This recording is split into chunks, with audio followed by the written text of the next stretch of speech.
Yo! No! That's too much noise. I was ready that time. I am also live. Everything is live. Everything's going great. Yay! Yo! No! Hi. Bit.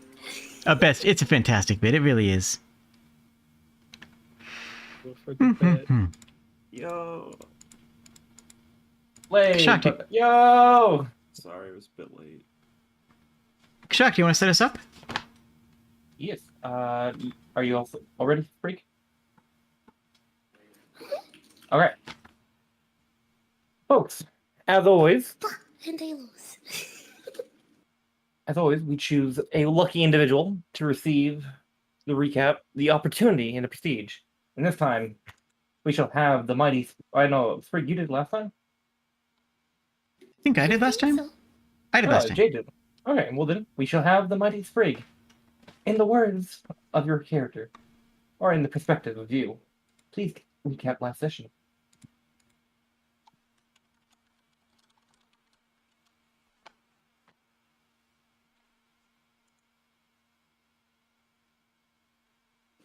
sorry, I just had to change my category thing. Mm-hmm. So we got to the tavern, and we met with everyone at the table, and the tabaxi who owned the inn was being held up by a couple of orcs for money that he owed. Ava, not understanding the situation, just grabbed and threw all three out. And then we were hired to go to a mine for reasons. I honestly don't remember more. I was very bad about dissociating at random last time. I remember it was to get materials, and we should not ask about the materials. Remember, our only thing is to get the materials. I think we have to pay them and then get out. The payment part might be a little iffy. Yeah, and we were I can't remember if they were already paid collecting or... it for Aliok. Mhm. Sorry. Mm-hmm. Detail that popped back to mind. I didn't mean to talk over you. No, you're good. You're fine. I do the exact same thing.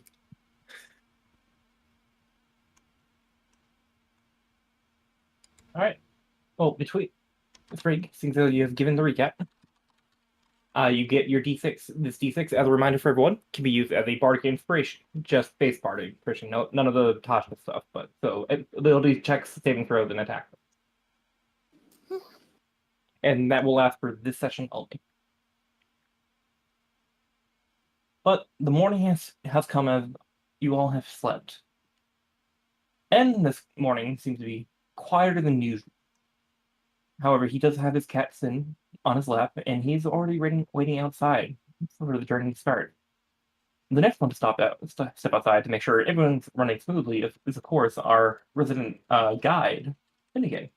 Finnegan, as you wake up this morning and you've talked to Jot Bill, he's give you a dish, well, the exact direction, you could say, towards the mine. Excuse me. It is a little bit out east of Bridescliff, only about 4 hours march. You should, if everything goes well, you should be able to be back here before supper.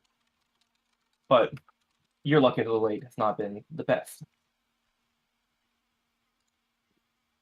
But before we leave, does anyone else need? I'm pretty sure we asked this last time, but everyone has everything they need for equipment wise. Everyone's good to go. Navigation or navigator's tools might be. You were like navigator's tools. All right, let me look that up. Yes. The price very quick, and then adjust.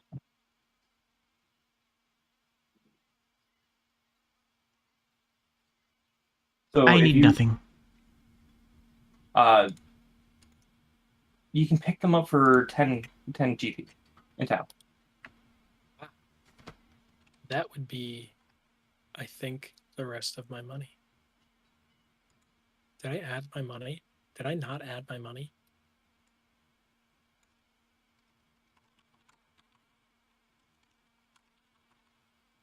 Are you good with your navigator skills?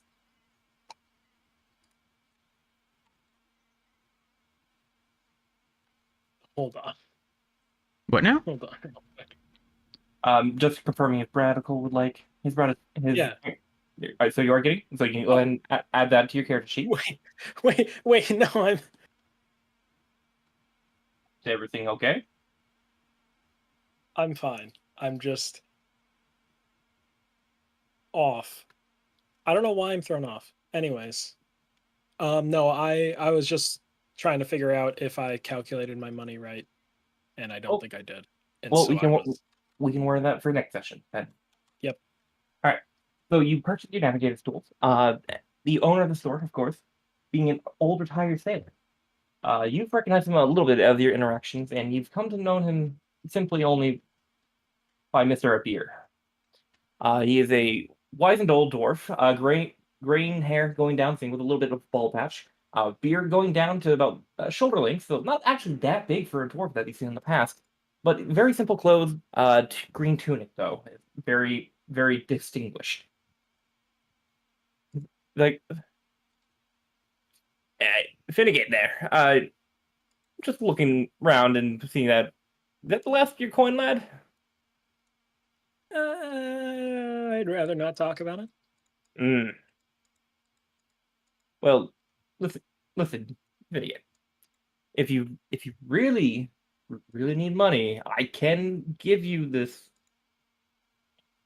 in exchange for a favor. That's up to you. But I know that you need to eat too. The offer is nice, but I'm sure it'll be fine. All right. Well, then hand me the left your coin, boy. I've already subtracted it. All right. So you hand over the coin to Mr. Revere. He hands you over your navigation tools. Just remember not to break it this time.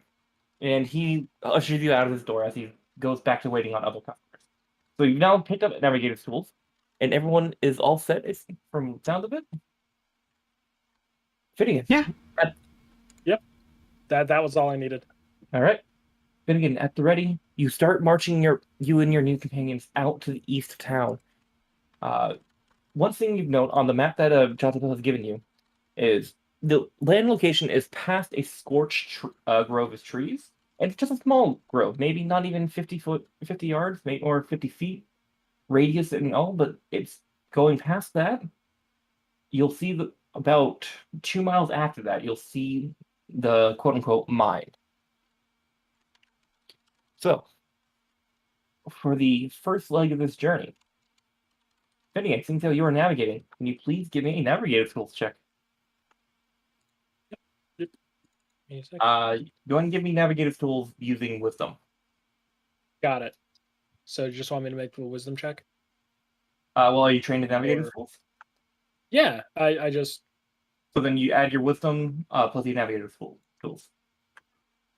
Oh, I'm sorry. Navigator skill will be your proficiency. Since you're proficient, you add wisdom plus your proficiency bonus.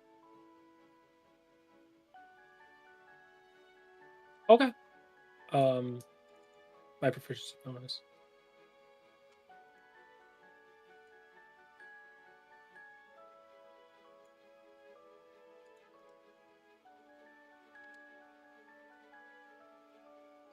Sorry, I'm trying to find my proficiency bonus for some reason.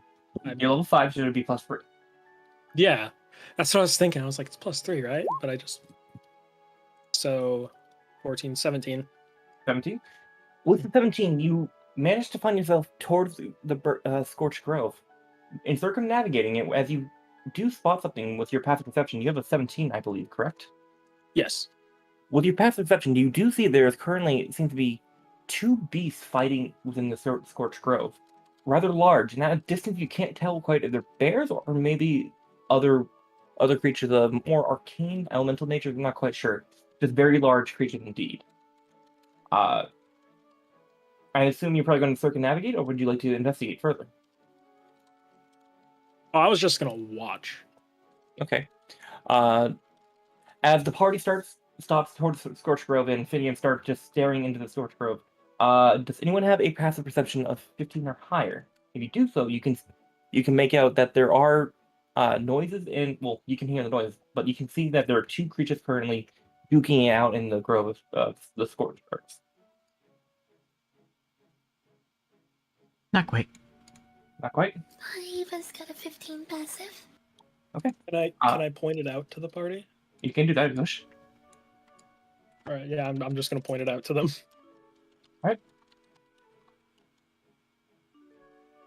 As you point it out, and like you start seeing, currently it seems to be one creature on top of the other, rolling around in the dirt. But then again, how do you like to approach this? It seems how it's you're going to be taking charge, unless someone else would like to step up.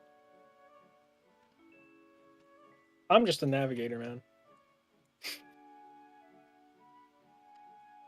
Well, to be fair, you are the guide for this journey, the one who's giving the job to people. Yeah.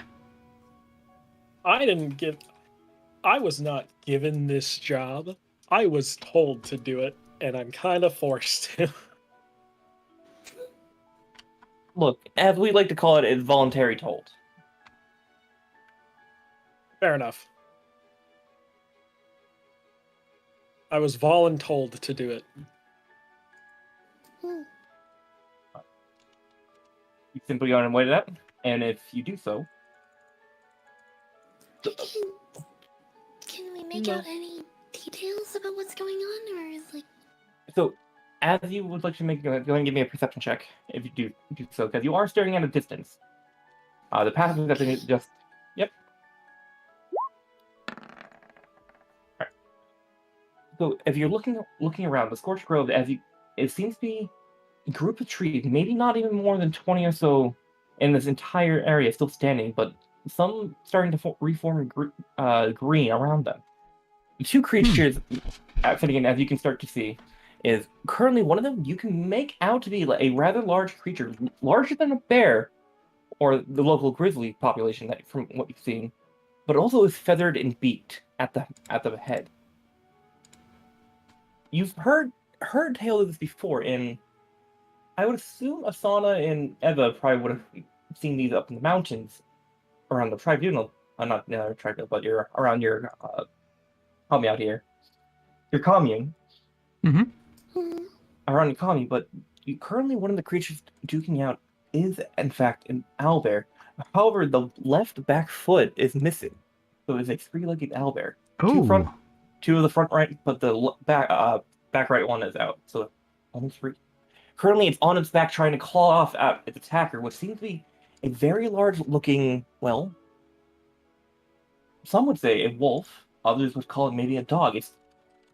But it is burning. Its eyes are glowing red with fire coming down its mane, down to its back, and it's blackened fur. Currently trying to go through for the neck of the owlbear. Mm-hmm. So, presumably a flaming wolf is not something that we see on the regular Yeah. around here. That you would not see on the Oh, regular. that's- The owlbear you probably that's less know. common. Yeah. I'm not sure just leaving some sort of magic animal to tear apart the ecosystem is the right move. Should we do something? Where did it come from? That's... You want to find out? Yes, very much so. Oh, we could wait. See where it goes after. Is there anything natural about this wolf?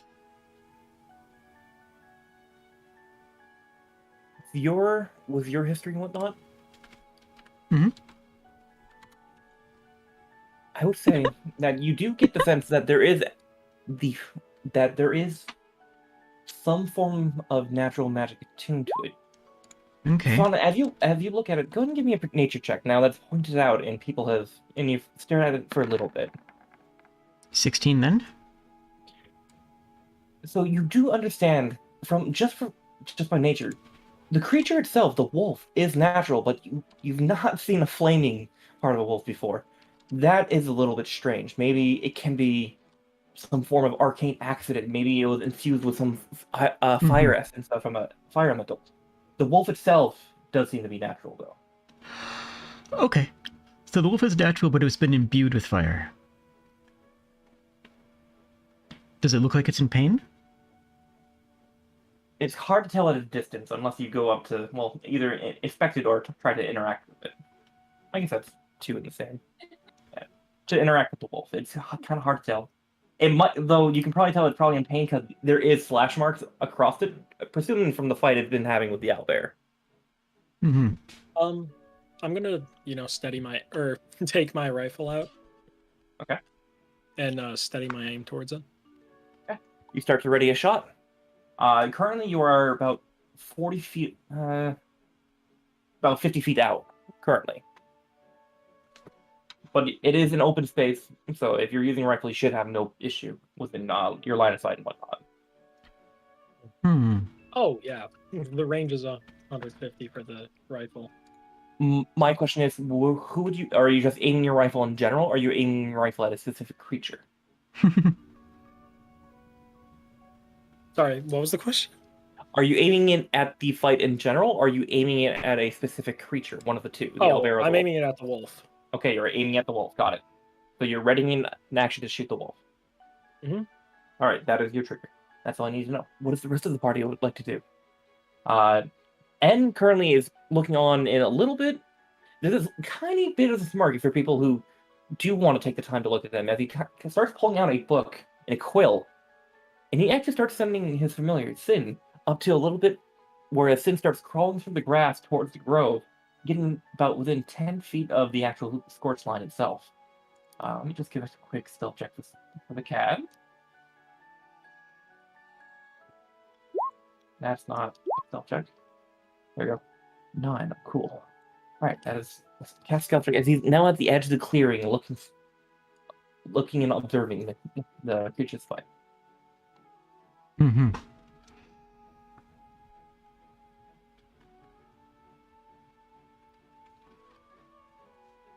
Well, they're both natural creatures. It's natural for them to hunt and fight. But I'm afraid that the forest might catch fire from the battle.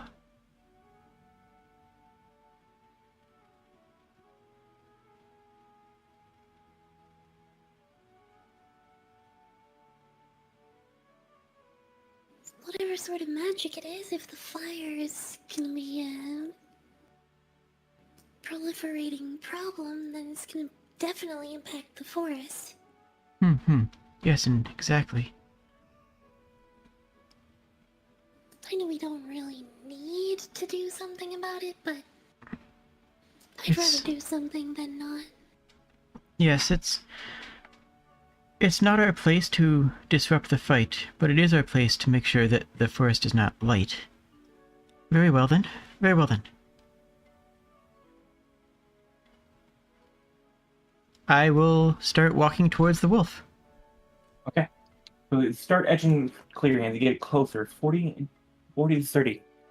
At this point in time when you're walking in, Finnegan, as you're aiming down your iron sights, the wolf does take advantage and actually does get a good swipe at the owlbear. However, when it does swipe at it, it bounces off and starts rearing down for another pounce. The owlbear is injured where it's now left front paw.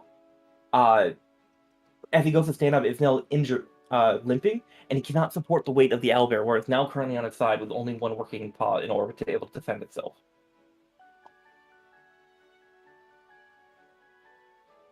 All right. I'm going to. I'll fire. You're going to fire? Yep. All right. So go ahead and give me an attack roll using your rifle. Got it.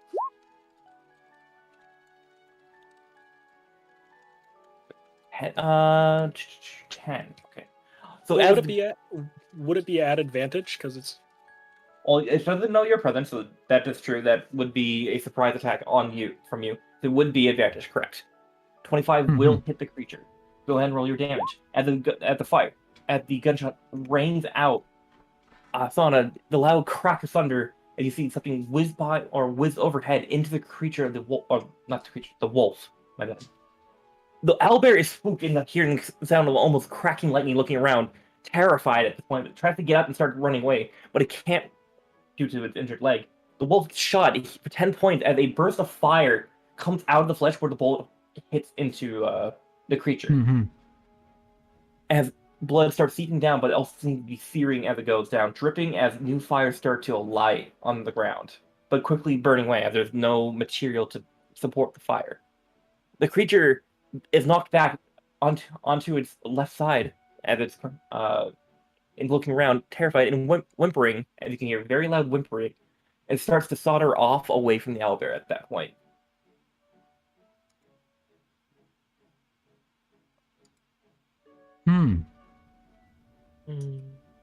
Not sure what struck it. However, this is a very simple map. This was a random encounter. Asana, as you start getting up to the clearing and whatnot, go ahead and put yourself on the left side of right here. The red line is just to indicate where the scorched line is. But there are trees and whatnot in here. This was just wanted to say this was a random encounter.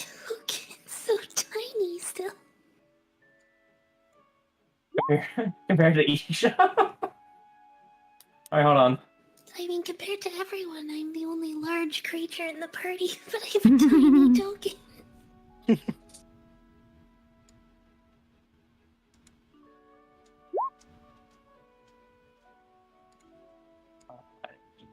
Owlbear? Owlbear! Yay! Owlbear. So let's go with the owlbear right here. Owlbear, and then get the wolf very quick.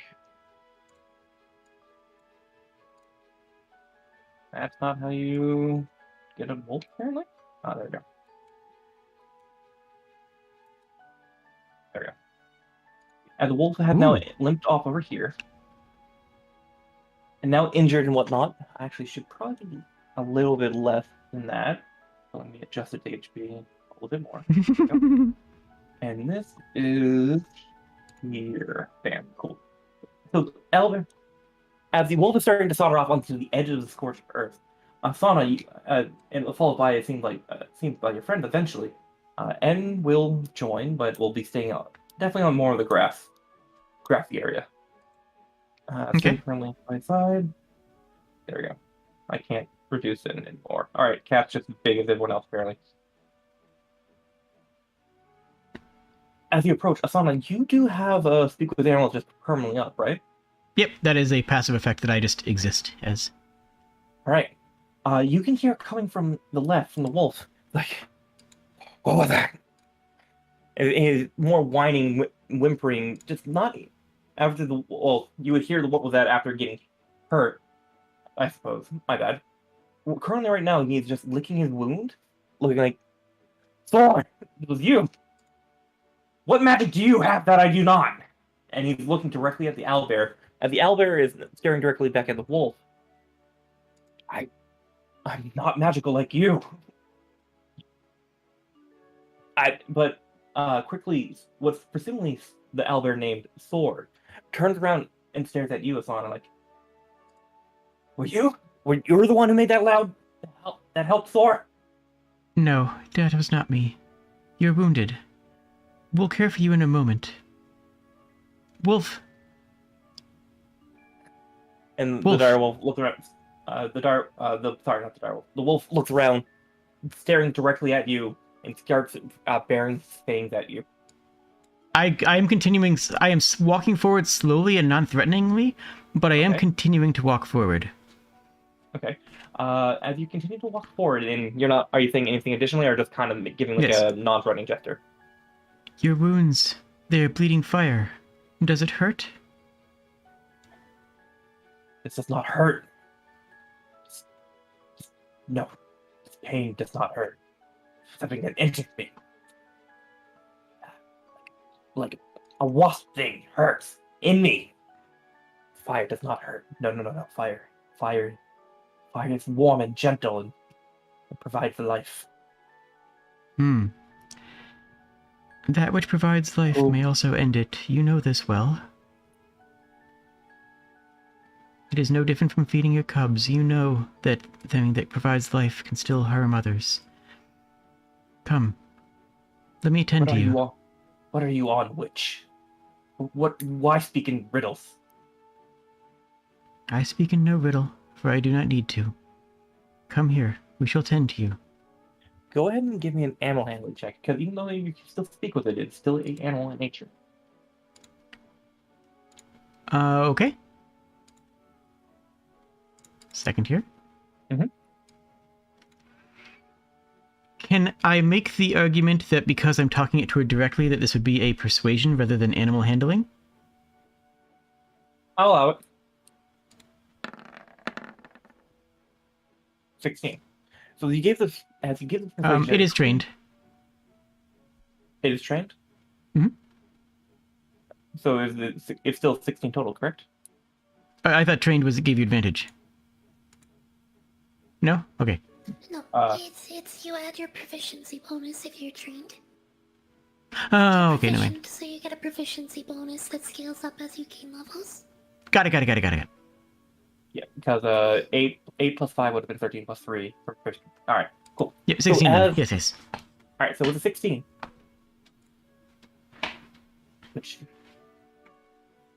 which means no harm. Which means no harm.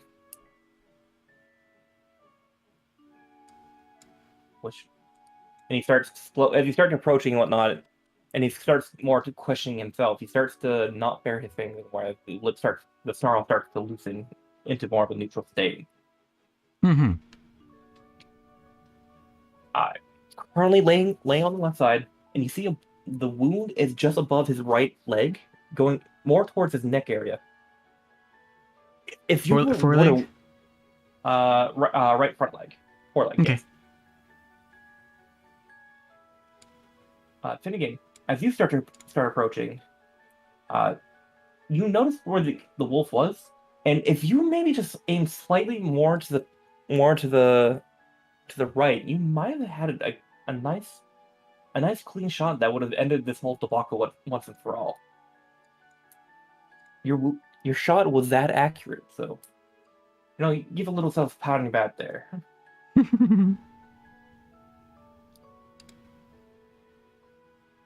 But as you start approaching the wolf, yes, it's no longer snarling, and you do get within 5 feet of it, and it just looks at you. Its eyes assume more of a defensive pose, but it is almost ready if something were to happen, but it will allow you to tend to its wounds.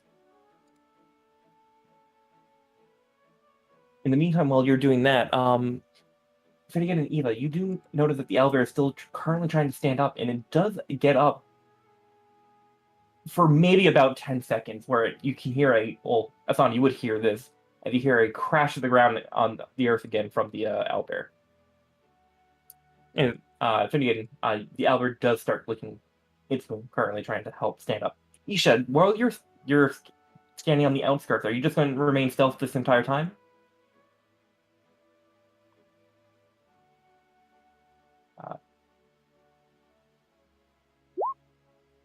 For Ava, everyone else? can All you- right. Ava, can you tend to the owlbear? I'll see what I can do with this one. I'll do what I can.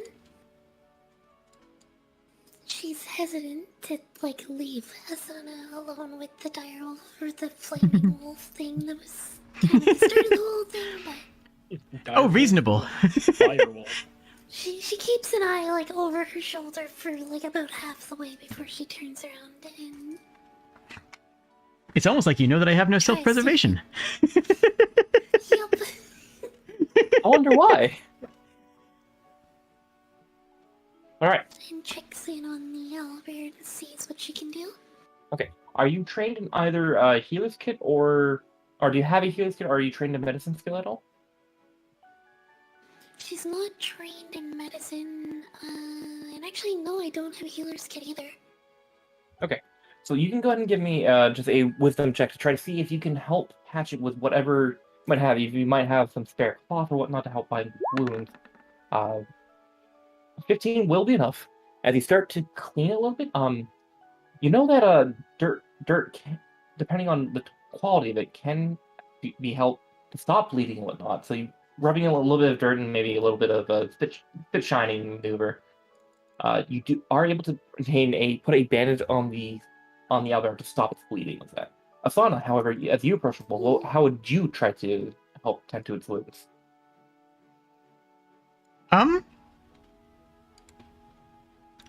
I would roll Arcana to see if I could gain any understanding of the nature of the fire. All right, go ahead and give me an Arcana check then. I'm sorry, Frey, I should have let you choose. Go try to help. I just jumped the gun with the medicine. Oh no, makes sense. That is a 15 on the Arcana. Okay. So, just knowing for how long you've been alive, Asana, and the knowledge that you've gathered, you do know that for some reason, this will have been imbued with the primordial magic of fire, so more of an elemental variety, not of arcane. It seems to be that the fire itself is just more of a more natural state, a part of it, but the creature itself is still just a normal wolf. The fire, well, with the 15, I would say you can probably gather, maybe if you gather some kindling, or if you just bandage the wound and help take out whatever object is ailing it, it could heal either way. Okay, but the fire itself appears to be natural? Yep. So this is a sort of naturally occurring genasi, in a sense. In a sense, you are correct. It is it could be categorized as just a pure elemental creature of some sort. Mm-hmm. Okay. Okay. So for that purpose, you can just for outside the game, if you want to take notes, this creature is an elemental for creature type when it comes to spells and whatnot. That is cool. I don't...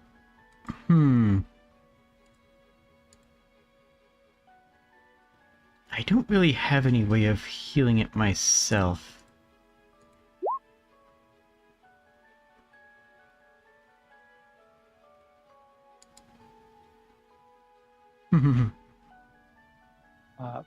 While you were debating how to help it, Eva, the owlbear starts looking down at its wound and starts waving its paw a little bit, trying to inspect it. Starts to stand up, and it seems now that it's able to stand for more of a 30-second, where it starts to lay down again, just testing its paw. However, it's not making any aggressive notions to you, and it's actually starting to more coo. More as it's calmed down. It looks over to you and it kind of nudges your arm a little bit. Asana, you can hear that the creature is thinking in its own way.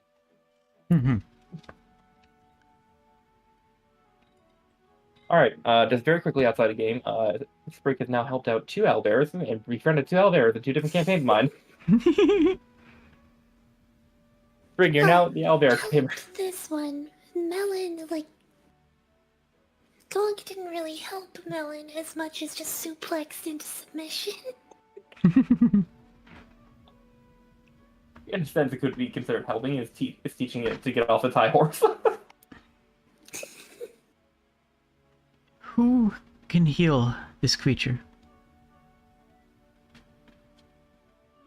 Sorry, that's back towards the party.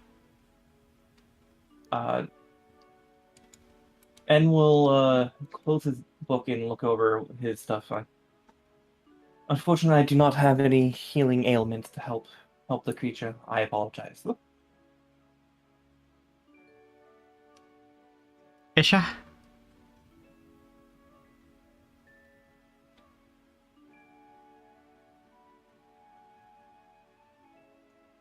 Isha?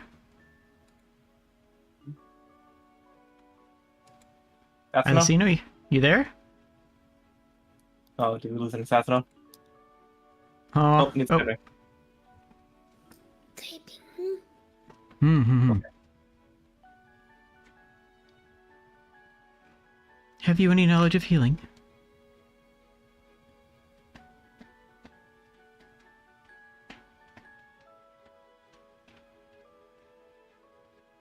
Is your mic broken? Isn't. Well, actually, are you speaking common, Jay? No, I'm speaking to you, so it would be in whatever language you understand. Also, you are muted in chat. I don't know if you're aware. Yes, Assassin, is your voice doing okay? Or can you not talk today?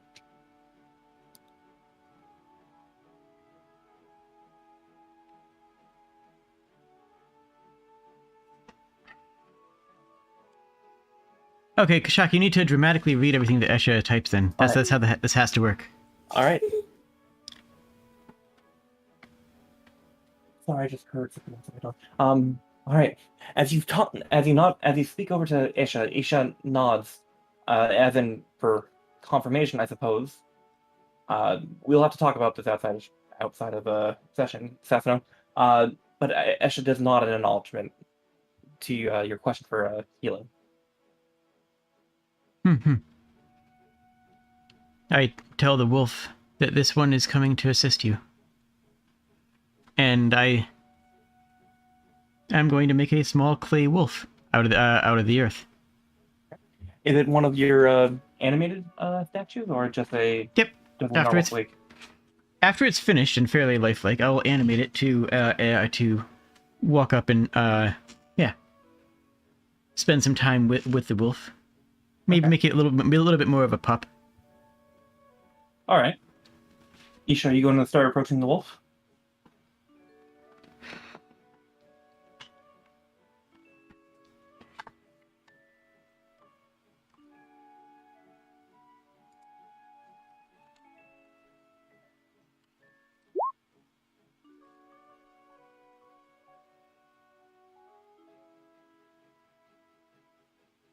Okay. Esha is summoning a drake, which apparently is a thing that they can do, who is going to be keeping a lookout.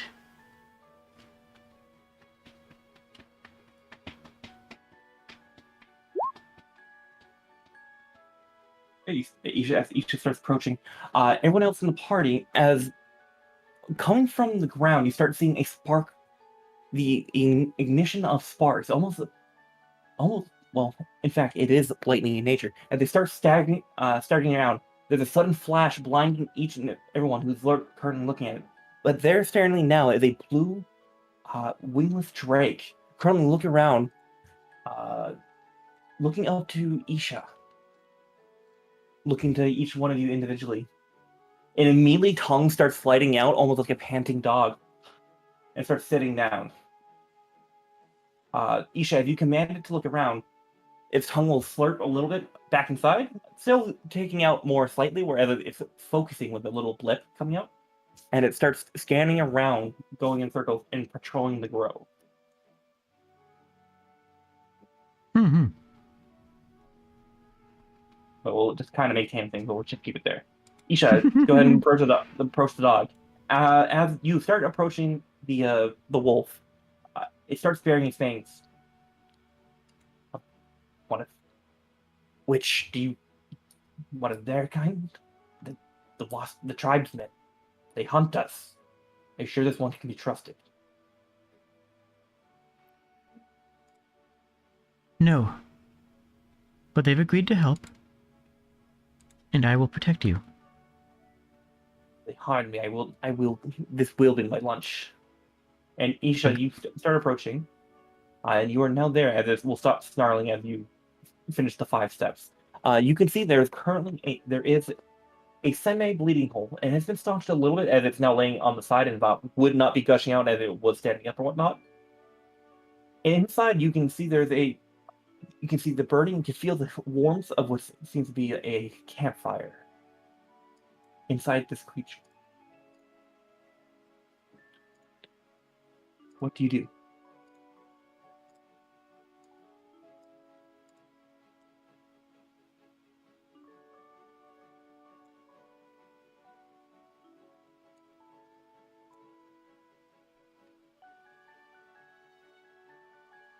Can you figure out what happened? I don't know the bullet, but I don't know what the guns are. That's fine.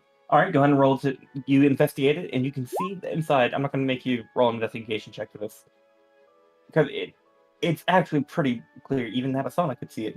As you start to look inside the house, currently in the flesh, you see a small metal bead that has been impacted a little bit, where it's starting to fracture. into little segments, piercing the inner muscle of the creature.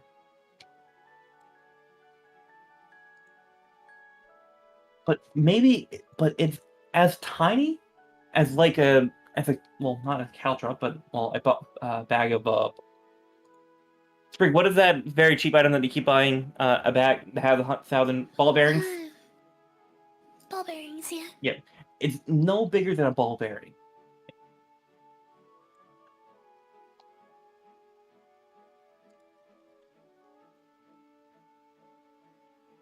Can't believe it took me a minute to try to figure out what a ball bearing was.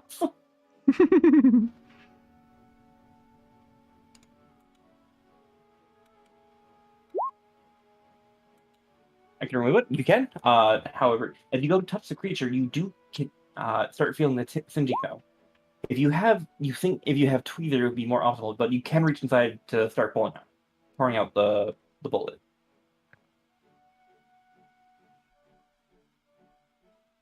We'll make a mark of this.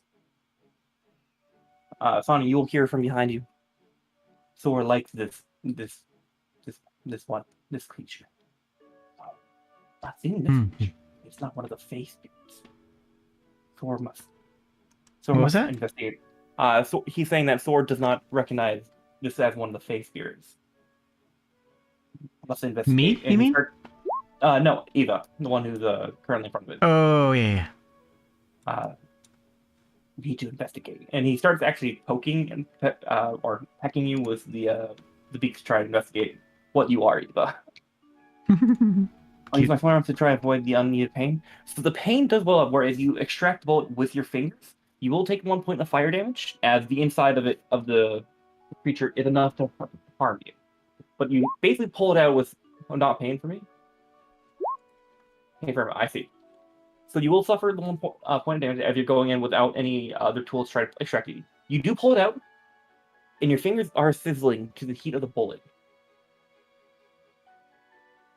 With that, the thing out of it now, how are you doing anything else in order to try to close the wound, Isha, or are you just taking out the bullet? Cure wounds? Okay. Go ahead and roll your D8 with your spellcasting modifier. I'll add it to its HP. As you do that, the wound starts closing, and the blood will stop dripping. 9, okay. And we'll regain 9 HP. As the creature looks down, feel its skin growing over, and looks up to you. It looks up to you, Asana. Alright. Apparently the tribesmen are more than just hunters. Thank you, witch. Do care not to burn the forest. I will not forgive you.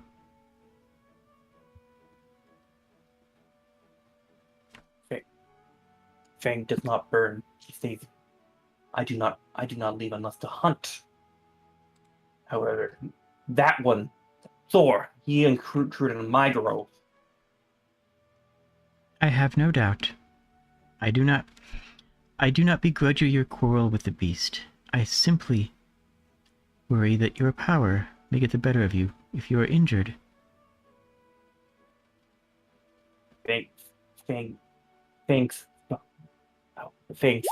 Fire only damages when fighting. Anger, hunger. Most of the time, it is no issue.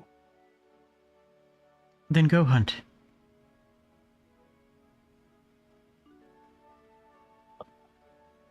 Fang not necessarily hungry at the moment.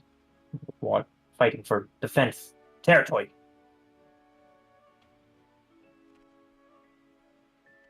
So it's how. Well, for next time, I'm trying to have to figure out what right green is. Clicking sounds, right? Like mandibles and whatnot clicking. Okay. So everyone can start hearing clicking sound from Isha. Isha, as you are finishing up, Fork has come back to you, now panting around. Shakes his head, whatnot. As some sign, you recognize it as a sign like no one's around and like the coast is clear. But just goes back to sitting on its little rump and just kind of waiting for your next command, Isha.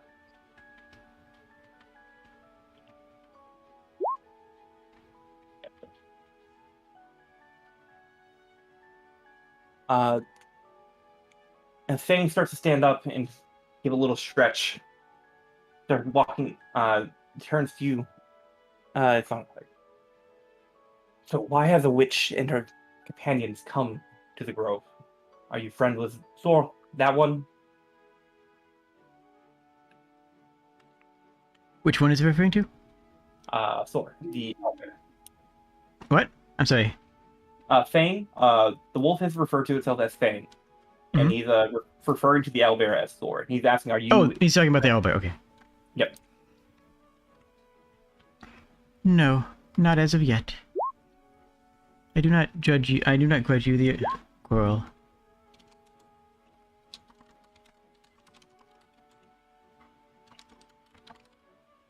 It is just that we... I'm sorry, I thought you were done talking, so Fang was going to go, but continue. I did not know you or your powers. I simply sought to protect the forest. And I have done so. You may go on now. And I hope that we meet again. Are you the lady of the forest? The mistress? No. I am a lady of the forest, but I am not the one of whom you speak. So not the keeper of Fred and George. And as he says Fred and George, he gives a little snarl. I am not. Though we do seek to meet them. Why meet Fred and George? They are just annoying little scavengers. Indeed. But they can also seem to be interesting. Now then. Meat might be interesting. Fang would love to eat Fred, at least. I would like to offer you one last thing before you go. What does the witch want from Fang? Or offer to Fang? Fang, do you seek more power? Power? Territory? Strength. You yourself said that fire brings you warmth. Fire brings you strength. I can give you a little bit more of this fire if you desire it. If you prefer to kindling, I would need to consume more of the forest. No, I will give you some... I will give you kindling in your heart that will burn eternal. Fang is curious. It kind of gives you like a quizzical look with one ear flopping to the side.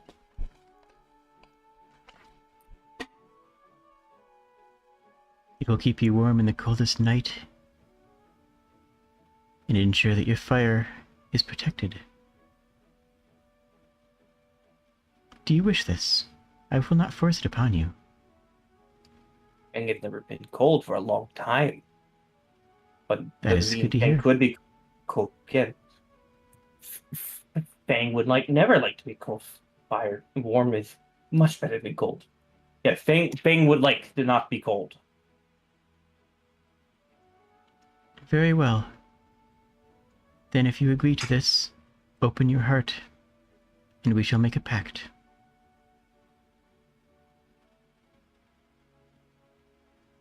And I will, with them willing, I bind them to the pact of broken snow.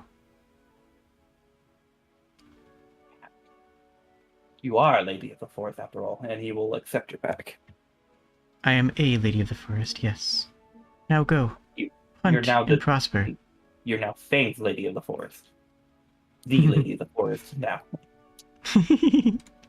I suppose I am at that. Fang will not hunt, as Fang is not hungry, but the lady is welcome to stay in the grove as much as possible. But that one must be out. We shall talk with them. You may stay for it if you wish, but that is your choice to make. This is my home, I will stay. Very well. Alright, well, let me just make a note that I will have to send you some details, Jade, because you have now, when you make a pact with someone, I've decided that you will get to know more about that individual territorial well, like Mhm. stat sheet and whatnot, and also just details on their life. So we will talk about that after stream. Okay. And I'll send you the details on Fang. All right. But with that, during that whole debacle, Eva, have you been interacting with Thor and they've been pecking at you? Not intentional to harm.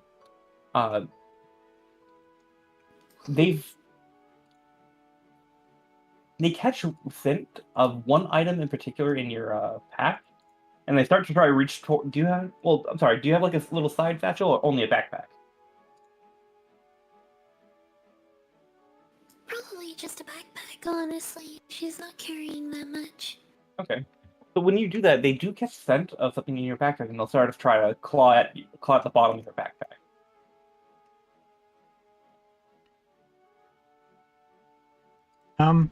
Seeing this, I'm going to calm them. As you go, they do seem already in a calm state. It's more of a curious inquiry. Oh, okay, But if gotcha. you not like What are not you aggressive. reaching for? She asks as she's like essentially just pushes the ball away. The little grumble. Asana, you will hear. Thor smell food. Snack. Berries, maybe? Give Thor berries! Thor wants berries. That's what you hear, someone as you start approaching Thor as well, not really fighting off, but kind of pushing away like a needy cat. I can also kind of understand, so Okay, oh, sorry. I thought you could only communicate. I didn't know that you could understand that. she can communicate and she can understand simple messages, so like Okay, she can get the gist. She can get a few words, kind of thing. well then Like- you will make out hungry and berries. Mhm.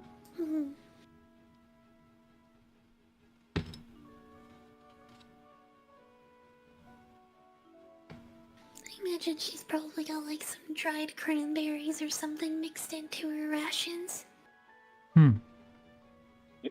But so you start approaching, and as Eva is interacting with that, what would you like to do with Thor?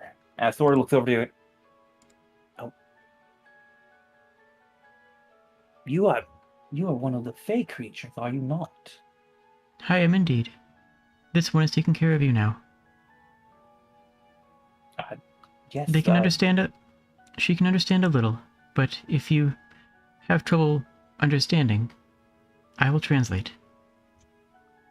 No, Thor understands every word spoken by this creature. Is she his Fey spirit? Is she one of the humans? I cannot tell. She's She very is a large. friend. She is a friend. What more do you need to know?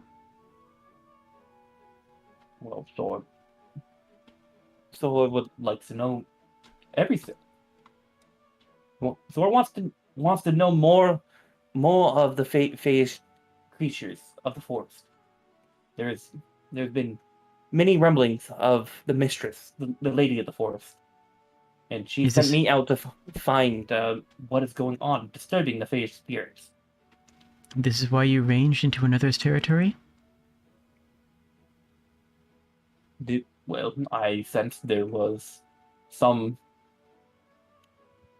magic foul, and I did not see that one over there, the one who refers to him as Fang, who very rudely attacked me, didn't even introduce me to his home. You Fang entered just the snarled in the territory of background. another. You know the consequences of it. And you accepted them when you entered their land. Do you not? I thought that this person would be more accommodating. More of the what the common human saying, welcoming. Apparently, And, it's not civilized. Relax and be healed. We will speak afterwards. I have been. Well, my wounds have been mended to your friend right here. And And your friend- I take a step back and leave it to Ava.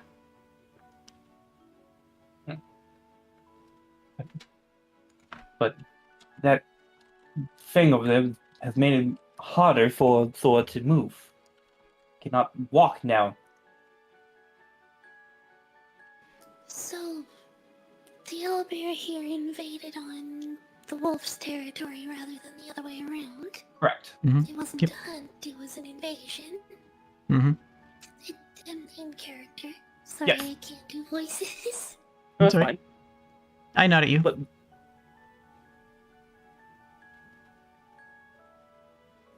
And now you can't walk. And she looks down at Thor again.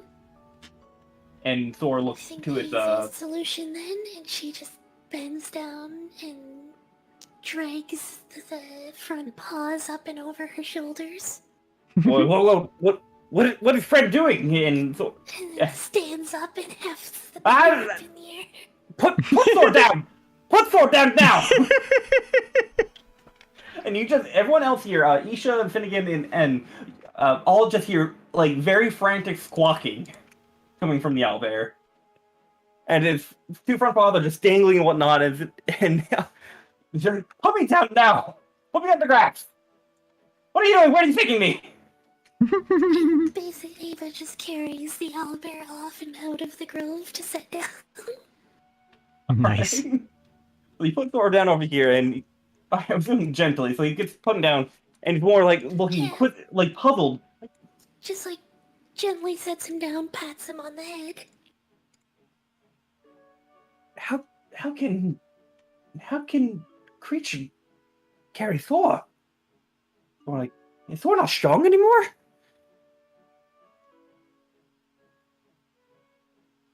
He. Never mind. No, don't worry. He's just.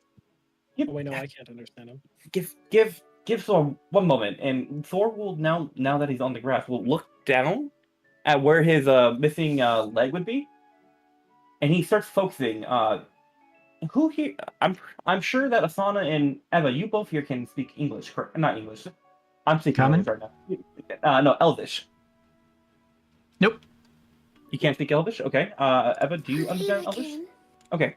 So Eva, you start hearing coming from Thor, speaking in the Elvish tongue, but more of ritual chanting, not nothing really conversational and whatnot. And down below him, coming from his stump, where his stump would be, starts sprouting a little stem of what seems to be some form of plant that starts reaching down towards the grass. And as the stem starts interlinking with the grass, the dirt and other roots start forming up around the stem, eventually formalizing into more of a tree bark-like leg. Alright, that's better. Ooh. And Thor will start testing the new leg and whatnot, and will start standing up. Thor now is back on all fours. A gift from the Lady of the Woods, I guess. Indeed, Thor is a mighty servant of the lady.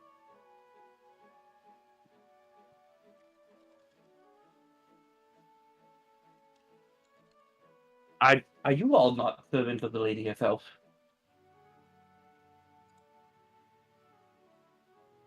I'm a servant of this lady, and she like nods her head sideways to Asana. Thor will look over at Asana and start kind of marching up.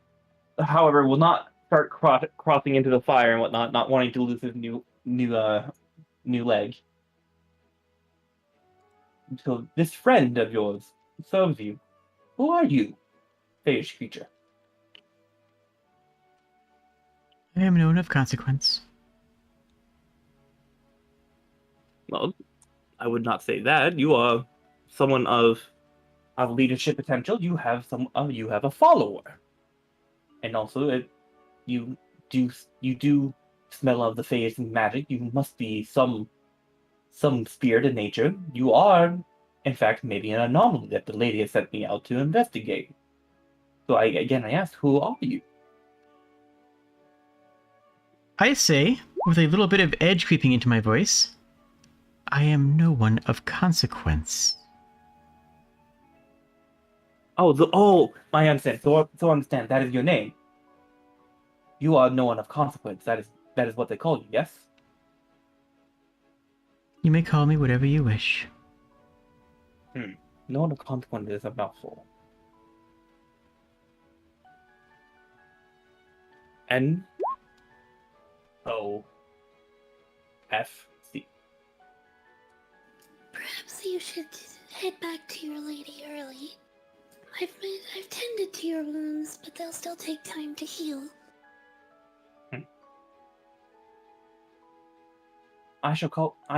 Well, for your lady, as you prefer, I shall call her Noff. As, well, the C is not really a good name, so Noff it is. That's how I will put in my report for the lady. Very well, I appreciate, well, I don't appreciate you picking me up, but I understand you had to move, Thor. Could have given me some time, I would have been able to stand up on whatnot, but I do appreciate stopping this quarrel. I shall let the lady know that you have helped Thor on this day of days. Hopefully there may be a new holiday in the Fayish court of this realm to celebrate this momentous occasion of friendship. That is fully what you can hear, Asana. Eva, you just, the broken words and whatnot, you do make out like maybe court, lady, and friend. But you can make out also of Thor just referring to Asana as Noff. I relay all of this to everyone in the party.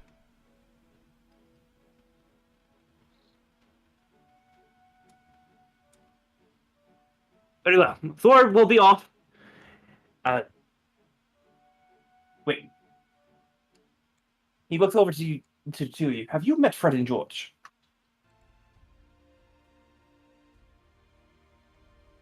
I nod.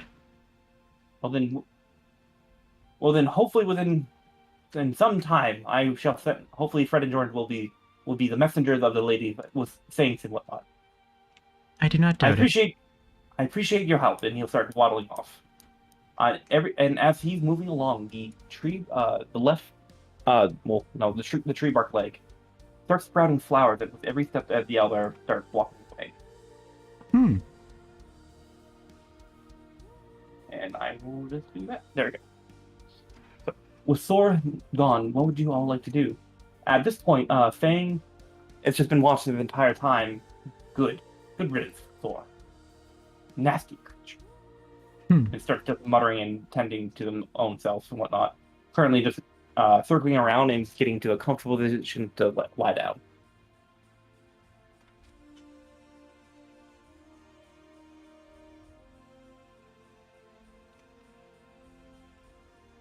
Well, at least we know that the forest isn't going to be burned down unexpectedly.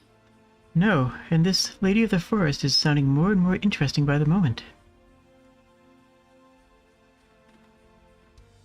Perhaps a visit we'll have to make a stop at then before we reach the mine.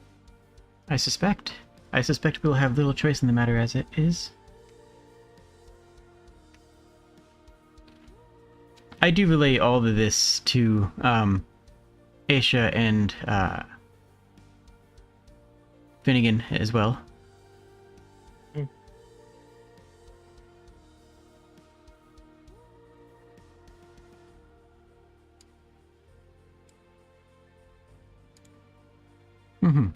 I do. Fork will kind of look around, start walking over towards Fang, kind of like sniffing it out. But Fang will kind of just snarl, and Fork will eventually whimper and just go back toward Isha. Reasonable.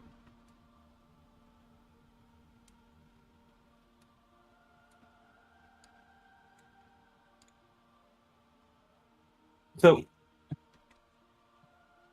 is the party all set with his location, Finnegan? Or Finnegan, would you like to do something here while you're at this grove now that everything's done and said and over with? Is there any way someone could communicate that I'm sorry about the whole bullet thing? I have already done so. Though you would do well to recognize the intelligence of nature as well. Don't feel bad. Many of your kind have difficulty with this.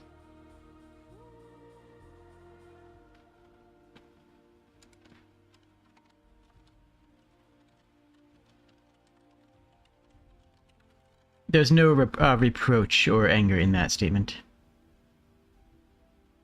It's just stated as a statement of fact. Are you guys all set here in the grove? I think so, yeah. Cool. All right, so the party, after the events of the grove, start heading back into the Thronewood. It was only roughly about an hour into your journey when you started coming across it. Well, no, sorry, my bad. 3 hours into the journey when you came upon the Scorched Grove. As according to the map and the instructions given to you, Finnegan, the location of the mine is only about 2 miles out. So you've actually gained more than that. It was about 4 hours, give or take, if you came across any difficulties. We'll say that the events of the grove maybe have taken maybe a maximum of 20 minutes, so you're still making good time and whatnot. But Finnegan, you lead the rest of the trail going towards, and eventually you are not engaged by any other events until, as you start approaching your intended location, the trees start to become less sparse, and there's a cobblestone pathway of stones leading up to a very big, well, not even a mine, but a quarry, it seems. And as you can see over the hill going down to, and this stone path, you can see a group of figures in the clearing on either side of this quarry. There are it seems to be 4 individuals total around here. 2 of them are currently next to this quarry-like place. I'm sorry, I don't know what is wrong writing this. I'm just going to ad-lib the rest of this. No worries. The total, you can see a total of 2 miners in the stone area. They are not currently mining or anything yet. With one person behind the rock, from what you can tell, maybe be looking at some form of cart or wagon behind it. There's one distinctly no figure, seems to be in some form of chainmail, some form of ceremonial armor, it seems like. Currently just keeping it out, and eventually, as some of the miners come over to talk to him, he points that to the back of the cart, and they start carrying over different rocks towards it, behind. And from what you can see, as you start approaching and getting closer, within 100 feet, this is the map that you see. Currently, in front, there you go. Currently, go ahead and come from the south side of the map. Currently in front, standing in the more ceremonial-like armor. I'm sorry? Why am I tiny still? I'll have to adjust your token very quick. What do you mean? That's the normal size. Yeah, I don't know about that. I do find it very comical, though. Don't get me wrong, Sprig. This is very comical. All right, hold Well, on. now I'm imagining Sprig at that size picking up the owlbear. All right, let me go to your character sheet very quick. I mean, that was just Gonk. Yeah, that was just Kong. That was Kong's entire character. You fuck the token. Save changes. All right, try dragging out a new token. Yo! There we go. Cool. It's fixed. All right, should be fixed for the remainder of the campaign, unless there's different size maps and whatnot. It should be good. Quick aside, is there a hotkey for opening a character sheet? I'm not quite sure, actually. I wish. There, Or I like, know I there is could in find it at Foundry, least. but I don't think there is in Roll20. Mm-hmm. Okay. One thing you could do, Jade, is when you open up your character sheet, you can double-click the character, the sheet's name at the top, and it will minimize it. It'll be like a little transparent window, and whenever you want to open it up, you can just double-click on it again. Oh my goodness. This solves all of my problems and brings me joy. Yes. All right. Currently at the front, just off the dirt path, you see the man more of a oaken skin tone. Currently not wearing any helm, has a circlet Finnegan, you might be the only one to recognize this. Currently the circlet, as it comes in, where it faces two crossed swords with a leaf in the middle of the sword hilts. You can recognize this as the symbol of the nearby city-state of Yellock. Oh. Currently standing, not weapon drawn or whatnot, does not notice your approach, but currently standing over the quarry. And one thing that you know now that you've gotten closer, there is a faint blue, almost cloud-like substance pulling at the bottom of the stone. The stones themselves, as you're walking up, seem to be filled within the cracks of this bluish light-like substance coming from them, and the stone that you walk on as well. Now, the nearby trees are completely fine in different shades compared to the scorched earth, but any of the stones leading up to this have this almost blue cloud-like substance. Asana, you can instantly recognize there is something of more magical nature, but whether it's more primal or arcane, you're not quite sure yet. En will reach down to try to inspect one of these stones. And look, as he sweeps his fingernail into the thing, he picks up a little speck of this light, and he starts playing around with it. And it's almost when he blows up, almost like that of dust.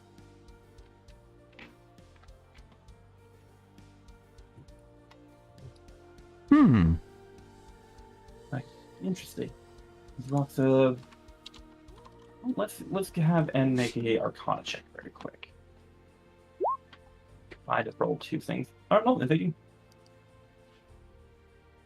Athana, are you familiar with more of the arcane studies of the different schools of magic? Who, me? No, not at all. Well, these rocks seem to be some form of infused. Oh, this is in character. Oh, I'm sorry. Yes, I'm speaking from Ed. Ava's character right now. Gotcha. No. And I know nothing of your magics. Well, this is not my magic, but the magic of the world itself. Well, somewhat. Maybe from outside this plane, but this has a hint of transmutation magic imbued in the rock. It's almost like a dust-like substance. And he starts taking out like a little glass bottle and starts taking his finger line and trying to basically scoop up as much dust as he can into the bottle. I'm not quite sure what this could be used for. No, that is something specific to Critical Role. However, for your question on the residuum. However, from my understanding, I've only seen Critical Role. It could be like a specific, but no, this is not a residuum. Okay. I've never seen Critical Role, so it's not, but okay. Okay. Good, understand. Good to know. I have to figure out what there's more. Maybe the fellow up there could tell us more, as he points to the ceremonial warrior attire. Well, the figure in ceremonial warrior attire. However, he seems to be very focused and has not noted your party's approach just yet.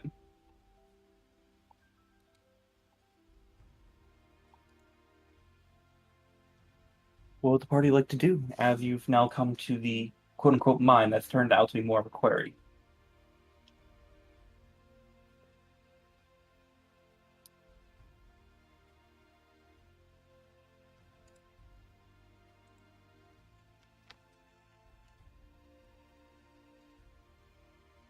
What? I have no idea. Well, Finnegan, as you're staring in awe and whatnot, eventually the figure will turn around and look at you and gaze upon your party like, "Hold up, men! Hold up! We have guests." As he puts his left hand on his sword that's currently at its hilt, and he starts approaching you all. Jenkins, you stay by the cart. The rest of you, come to the front.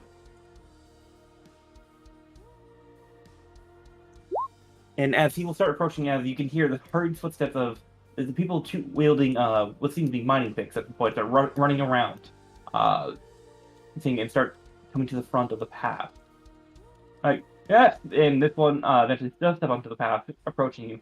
In the front, I guess you'll currently stand 15 feet away, and the person that he takes immediate notice of is you, Eva, as he looks you up and down, kind of sizing you up. Strong last we have here.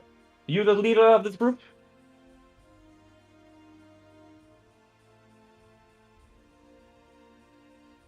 Not exactly, but I can handle myself. So more of a hard muscle then. All right, then. Who is the leader of your troop? Why have you come here?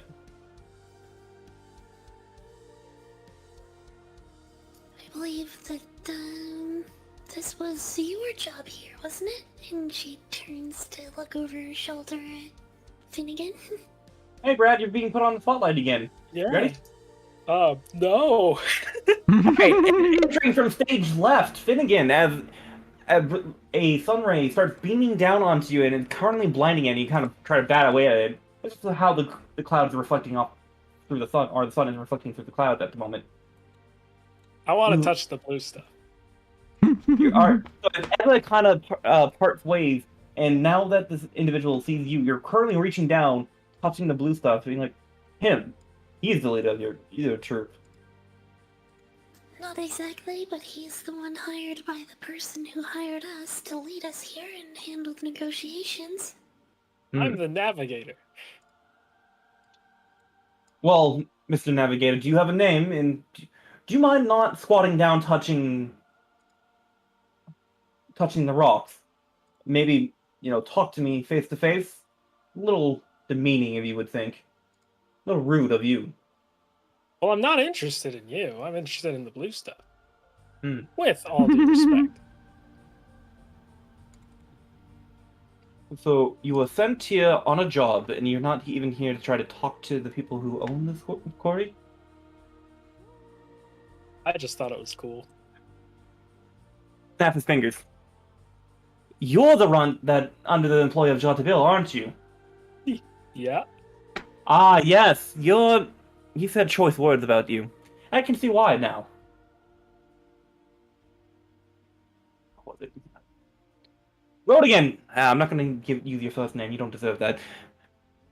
Mr. Rodigan, would you please kindly come up and discuss the details of why you've been sent by Jottaville? Away from your compatriots. It seems that it's supposed to be for your ears only. Ah? I believe we were specifically requested to not ask any questions, so... I suppose so, yeah. That's right. You're not supposed to ask questions. I'm here to tell you stuff, Mr. Rodigan. But come on. Huh? Follow me. You. Already on it. However, just for the record, can I get the rest of all of yours names and whatnot? Just for the state of Yellow can keep in touch with who they do business with.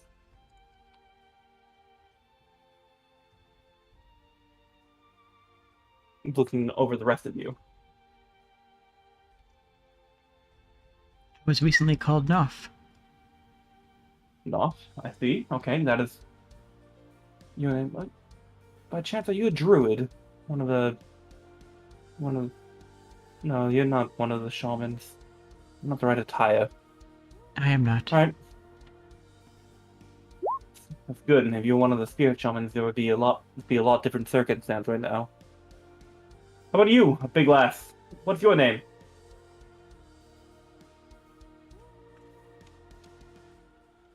Looking directly at you at this point. Yeah, I was trying to decide how she was going to do this. Okay. I feel like... she's going to... Because Ava is definitely not comfortable with giving her real name, but also is not a good liar at all. She's going to half-jokingly say that her name is... She's going to give a word in Celestial. She's just going to say big in Celestial. And look. Oh, you speak of the tongue of the council, I see. and he'll switch over to Celestial himself. My name is Momir. Tongue tied. Mormir. I'll type that out very quick. Oh, oh, never mind. Oh wait, hold on, I thought typed it that out was- wrong. I thought typed it that was out like wrong. Hold on, Momir. Hold on, let me fix that. There we go. Never Ah, that's mind. taken to I thought Sylvan. it was like the Norse mythology. Like, wait, is that the? Mimir, I think. Or Mimir? That's what I. Mimir, yeah. Yeah, that's what I thought. Although the pronunciation may be different, yeah. I think it's Mimir. Hmm. Either way, could be wrong. that's what I Either thought way, it was yeah. at first. I was gonna be like, oh, like the. I only know it from a weird source. There's a TV series called The Almighty Johnsons. It's pretty fun. Okay. It's about the Norse gods reincarnated as humans in New Zealand. Oh, we'll Oh, have that to sounds take a look at amazing, that. actually. That Yeah, sounds it's kind of scary. great. Oh, in New Zealand. Is it on like Netflix or Hulu? It was on Netflix. Was. Okay, we'll have to check it out That's how I after. first came across it. Okay, It's on Peacock and Amazon Prime. gotcha. Well, getting off the little sidetrack. Sorry. No, it's fine. But my name is Momia, champion of the proud Luminon himself, and he'll give a slight bow to you, Eva.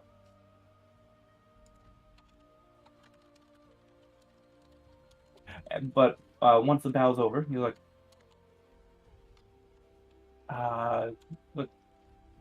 He looks over to you, Isha, and at this point, his hand takes a more firm grip on the pommel. I see that you have one of the tribesmen with you. You, Tricreen, or not Tricreen, sorry, Waspman. What tribe are you from?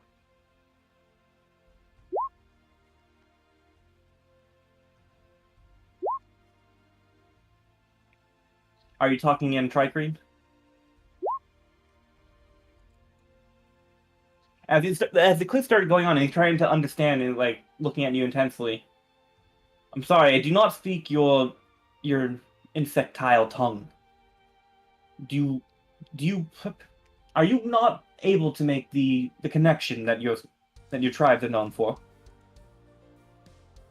The one where you speak and he kind of points with his right hand, tapping on his noggin. This is in actually no, this would be in Celestial. He didn't switch it away from Common because he forgot about that. So the rest of you, Asana and Eva, you guys can start hearing in Celestial him trying to establish a connection with Isha, but it's not. If the rest of you are just hearing like very, almost like wind chimes. Mm-hmm. And seeing that he's not getting through to the Waffman, to Isha, he'll ask you, Eva and Asada, does your friend over there have a name?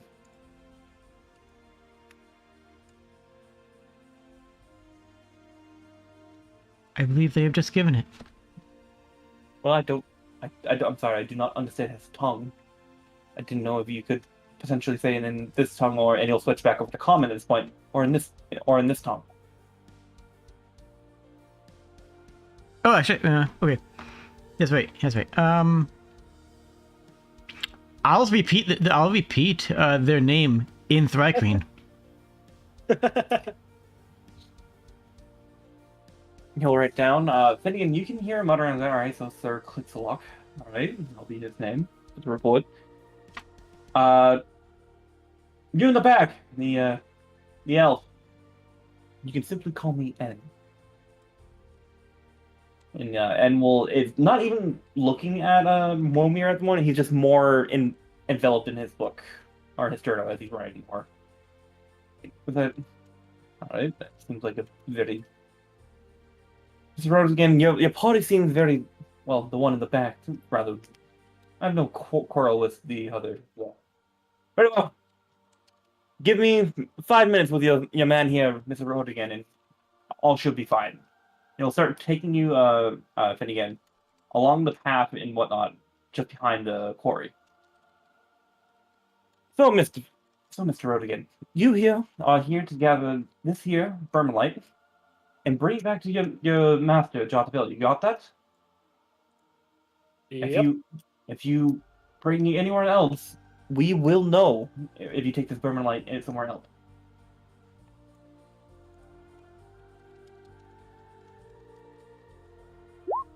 Okay.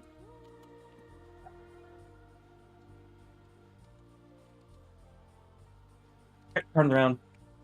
Mr. Rodigan, are you not following me? I'm distracted. Ah. My apologies. Look, yes, I understand that to you, that the blue shiny stuff of the vermilite is very distracting, but focus here. You're on a job, are you not? My apologies. Mm. No, do you have the money?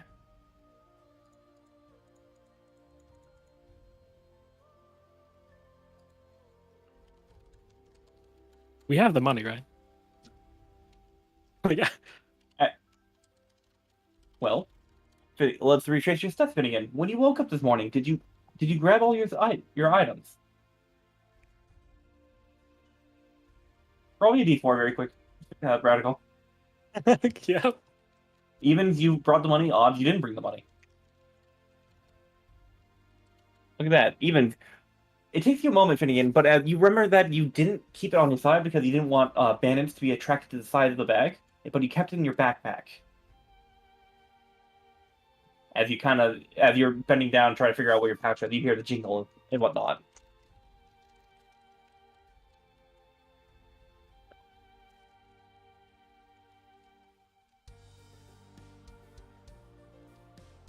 Well, Mr. Rodigan, do you have the money? Do you have payment for us? All right, here you are. I'll just hand him the cash.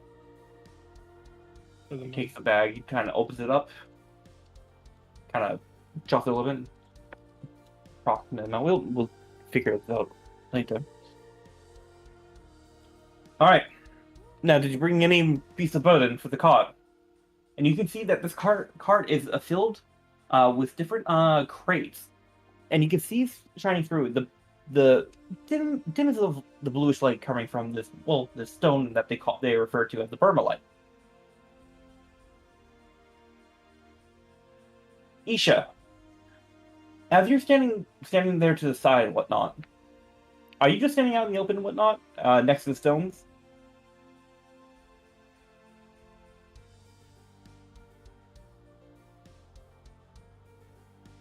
Probably move on the tree. Okay. So then, as you're under the tree and whatnot, and you're the only one, it is sunny out. That's correct. You know, you don't want to get burned. You don't have your SPF 50 sunscreen on. As you're under the tree, as you can hear there's like talking and whatnot, because Momir is being somewhat loud, so people can hear the discussion coming from behind the quarry. You're starting to get like a little sensation in your mind as something's like prodding you, and as you're looking around, you don't see anyone. But the connection and the poking, it seems to be coming from that of the stone itself, as some form of like something is trying to almost like pull a rope, your mental connection towards it. And as you start focusing in a little bit more on it, you can start hearing more whispers. And they're very indistinct and whatnot, and you can't, and there's no making out. Now it's checking. Anyways, currently pulling to you. What would you like? Do you go towards the stone, the vermilite? Okay. As you start going down the vermilite and taking out, how would you want to investigate the stone? You go ahead and type that out. As Finnegan, as going back to your conversation of putting away. No, Mr. Rodigan, I've been instructed here by Mr. Jotsville for you to be brought in on details. Now, first of all, do you know of Yellow? Do you know what we stand for and what we do? Not particularly. Good. Well, then this should be very informative for you. We of Yola are a city-state focused on trade. No, we have connection. We have now established trade connections with your merchant boss, Mr. Bill, for this Burnlight. Now, Burnlight here is very volatile. You need to be very careful in order not to jostle it around or for anyone to get the wrong hands on it. Slightest movement or magical. Let me rephrase. Don't do for something for you. Let me rephrase for you to understand. Don't do magic around it. Capiche? It is very chaotic in nature, and any magic, and if you cast the wrong sort of spell, which I don't think you are a spellcaster, and he looks down to your weapon, your rifle, and whatnot, and your pistol. More of a marksman, aren't you? Since I've been born. Well, then if you ever need an upgrade, that's where you should come to Yellow. We have a fine selection of. And he goes on to kind of ramble a little bit about guns and whatnot. But you can mark down, that you can go to Yellow to resupply. It seems like for your different firearms and possibly purchase new ones.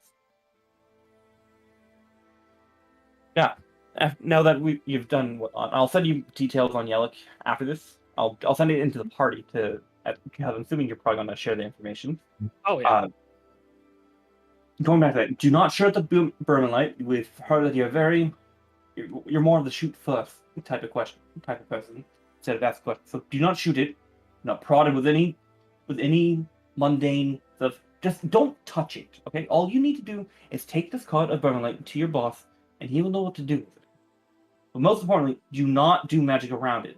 This stone is infused with chaotic energy that has not been entirely established yet. We know certain spells, certain schools of that, like abjuration. It can enhance abjuration, but it makes evocation very volatile.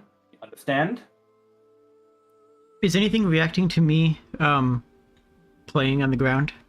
Well, my question is, are you doing any magic on the ground? Yeah. I crafted a new golem, and I'm just sort of, playing with it. Okay, so that's more transmutation, I would assume. I'll roll it as transmutation if you're making gold and whatnot. Yeah, I believe that's what tiny servants and stuff falls under. It's... Oh, let me pull up infusions. Oh. Where's my list of infusions? There we go.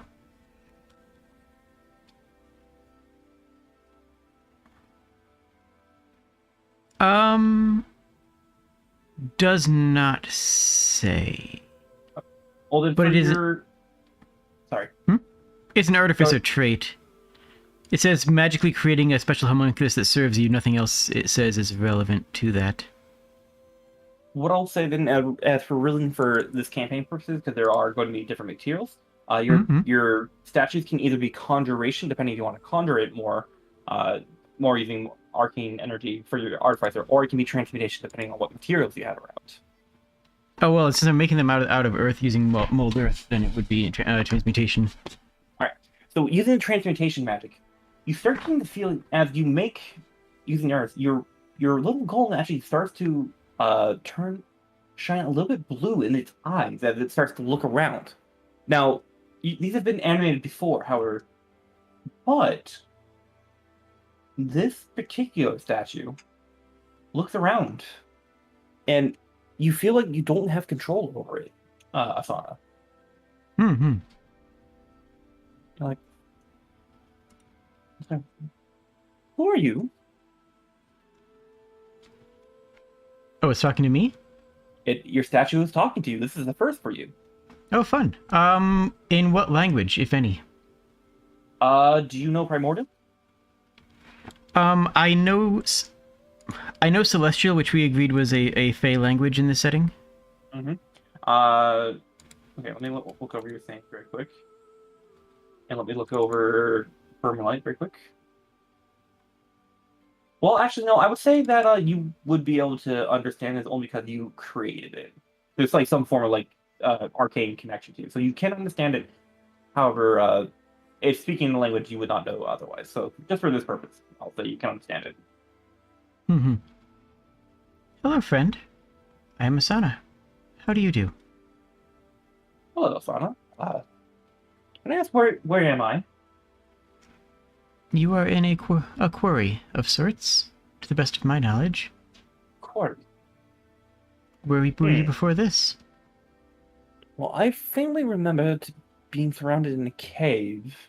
At my home, I was having wonderful company with. I'm not quite sure. I just remember being in my home in the cave. Wait, we're no longer in the cave, and he starts looking around. The outside. Oh, wow! I've not been up here in ages. Ever since the waters came around. I see. Huh. And have you always been this small? Small? No, I'm rather large. And he starts looking around like, well, you're much larger than me. It seems like. Wow, you are a very tall one. The blade of grass goes up to your ankle, goes up to your knee. Wait, no. A blade of grass? No, I'm very much taller. And he starts looking around and down and going, oh my God, my trunk! Oh, what is happening? Where am I? What did you do to me? I have done nothing. What do you mean you've done nothing? I specifically remember I was down below. Now there's grass up to my ankle. What? Oh, hold on. And he starts stumbling backwards and falling onto his behind. And Eva, you can just see well, you can hear Asana talking. It's up to what language you would want to talk in Asana. That seems to be interacting with his little stone golem. You've seen that the statues that Asana has created and whatnot can be animated and do different tasks, but it seems like she's having a genuine conversation that seems to be more out of the normal than she does talking to the statues. If it's speaking celestial, Ava would understand. Okay. So then that'll be celestial. But whoa! Hold on a minute, Asana. In your time being able to calm you, you've been able to recognize the more emotional states of people and whatnot. This little stone statue, or sorry, did you make it out of? You didn't make it out of stone. You made it out of dirt and whatnot. Mostly I make out of clay. I dredge clay from deeper in the earth. And I already had the small wolf statue. Okay. What I did, I just put it in the text chat, is that I crafted a small owlbear statue and was just sort of playing with them. Okay. So this is the owlbear statue that was the one that was dredged here. Okay. So wait on it. And he looks down like, oh my God, these are not my hands. And he starts going down, trying to stand up again, but eventually he falls forward to that of more of the owlbear stand, like, oh my God, why am I on all fours? What's happening? What form did you take this morning? I believe what they called one of the stone golems. Oh my gosh. Where's What Bertha? manner of stone golem? I think marble? No. I don't know the names of what you folks call us. Quartz. No, I was a quartz golem. Quartz golem. Can I dredge the thing? Can I dredge any quartz? You try to reach up. Unfortunately, you're too far. There's no quartz within the immediate topsoil. Okay. So unfortunately, no. Any what other minerals can I find? Can I find some mica or something like that? Around this quarry, it seems to be there's been a lot of strain. Unfortunately, you're having a hard time finding any other mineral because it seems there's an infusion of this magical essence in what they've called bermalite. Primarily, as you keep going, you start taking out more pebbles, small pebbles that are infused with a little bluish energy or magic. And that seems all you're finding. Maybe a little bit of, actually obsidian. You find a little bit of obsidian as well. Okay. I recraft them with some obsidian and like rock, or like just some common granite or whatever is around, and ask them if that is more to their liking. Now, the question is, are you adding to the statue, or are you kind of reshaping his? Well, no, you Reshaping. can just reshape. Okay. Reshaping and replacing. As you're like hard, and he starts taking it, and as you start casting his magic, like, no, what are you doing to me? And he starts reshaping. Oh my god, what is happening? This is weird. Now, what do you craft him into? Owlbear still? Oh no, I crafted them into a humanoid stone golem. Okay. He looks around, looking down. Was the obsidian primarily taking the form on his arms and whatnot, but the rest of his body seems to be a more vermilite stone that you see around you. Mm-hmm. Currently walking now more of a humanoid statue, like, okay, this is a little bit better, but still freaking off. What are you? You're some form of mage. Not exactly, I suppose. I don't Okay. entirely know. I'm simply me. But I do have a task for you, should you wish to accept it. One that will help us both learn much more about what is happening right now. I'm sure that you wish to know what is happening right now, do you not? Yes, I would really like to know what is happening here. You had mentioned sorry, go ahead. I was saying, before when you were talking about the motion state, he was starting to form a panic attack. Mm-hmm. Completely reasonable.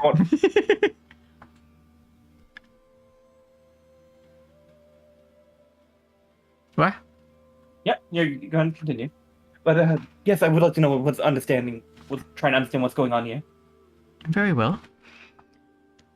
You know the path to the cave that you woke up in this morning, that you believe you woke up in this morning. That is correct? I just know that the thing above us, there was water above us. I don't exactly know where I am right now. You also mentioned somebody else who should have been there with you, who was not. Bertha, yes, my pet, Bertha's my pet. I believe you folks call it a basilisk. Go to her. Go to her and find her, and then come back. I wish very much to know how this pans out. He looks around. I do not know where I am and how to get home. You said a few moments ago that you've not been in this place in some while. Surely that means that you have been here at some point, does it not? I meant more here on the surface, like on the grass and whatnot, outside the cave. Well then, it seems I've given you a much more dire quest than I expected. My condolences, and I wish you the best of fortune in your paths. Wait! You're leaving? No, you are, because you must find Bertha, and then return to me. You will find me when the time is ready. Wait! I don't even know where I'm going. Oh no! You clearly did something here. No, this is your responsibility to help me home. I'm afraid not. For you see, I simply crafted this form, and you inhabited it. That was on you. Not intentional, not something of your control, but it was of you nonetheless. And now, my poor creature, you must learn about yourself. Wow, Asana essentially kicking the little golem out of the nest here. They grow up so fast. I mean... Talked for 5 minutes and now you're gone. Hold on, let me make a note of something very quick. If you ain't paying rent, you ain't staying under my roof.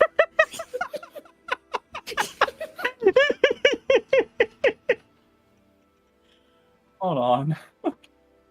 I apologize. I need to mark something down very quick.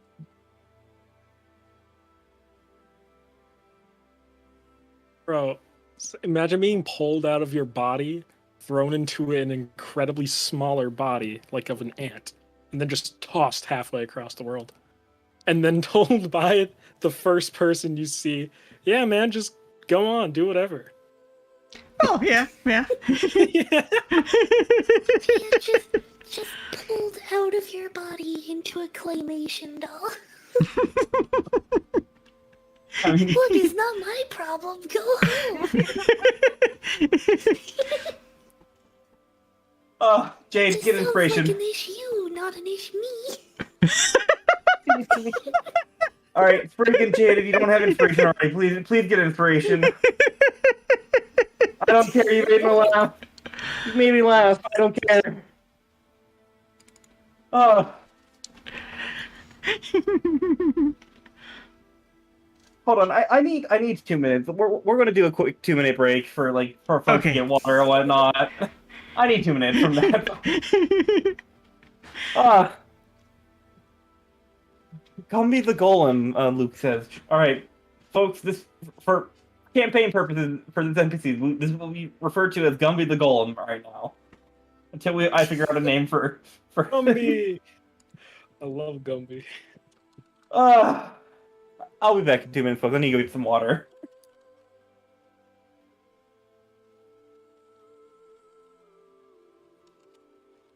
Gumbe.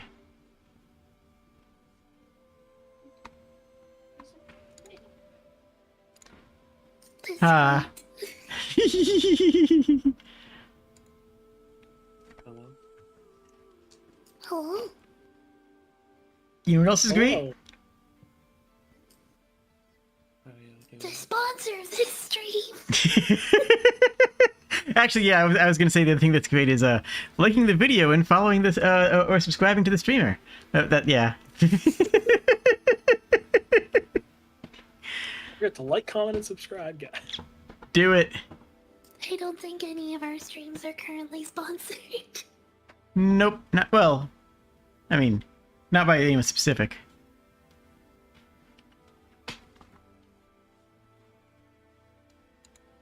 It's I monetized. got a bunch of offers again. Yeah, Nice. monetized. Mm-hmm.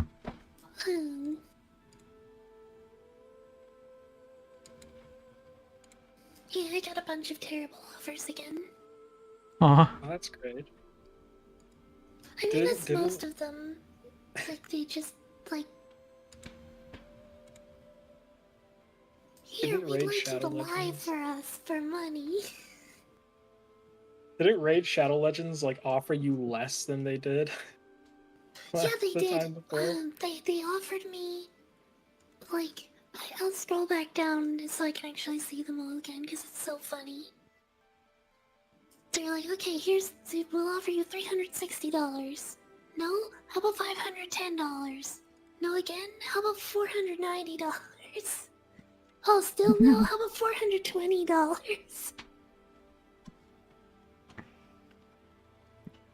Bartering.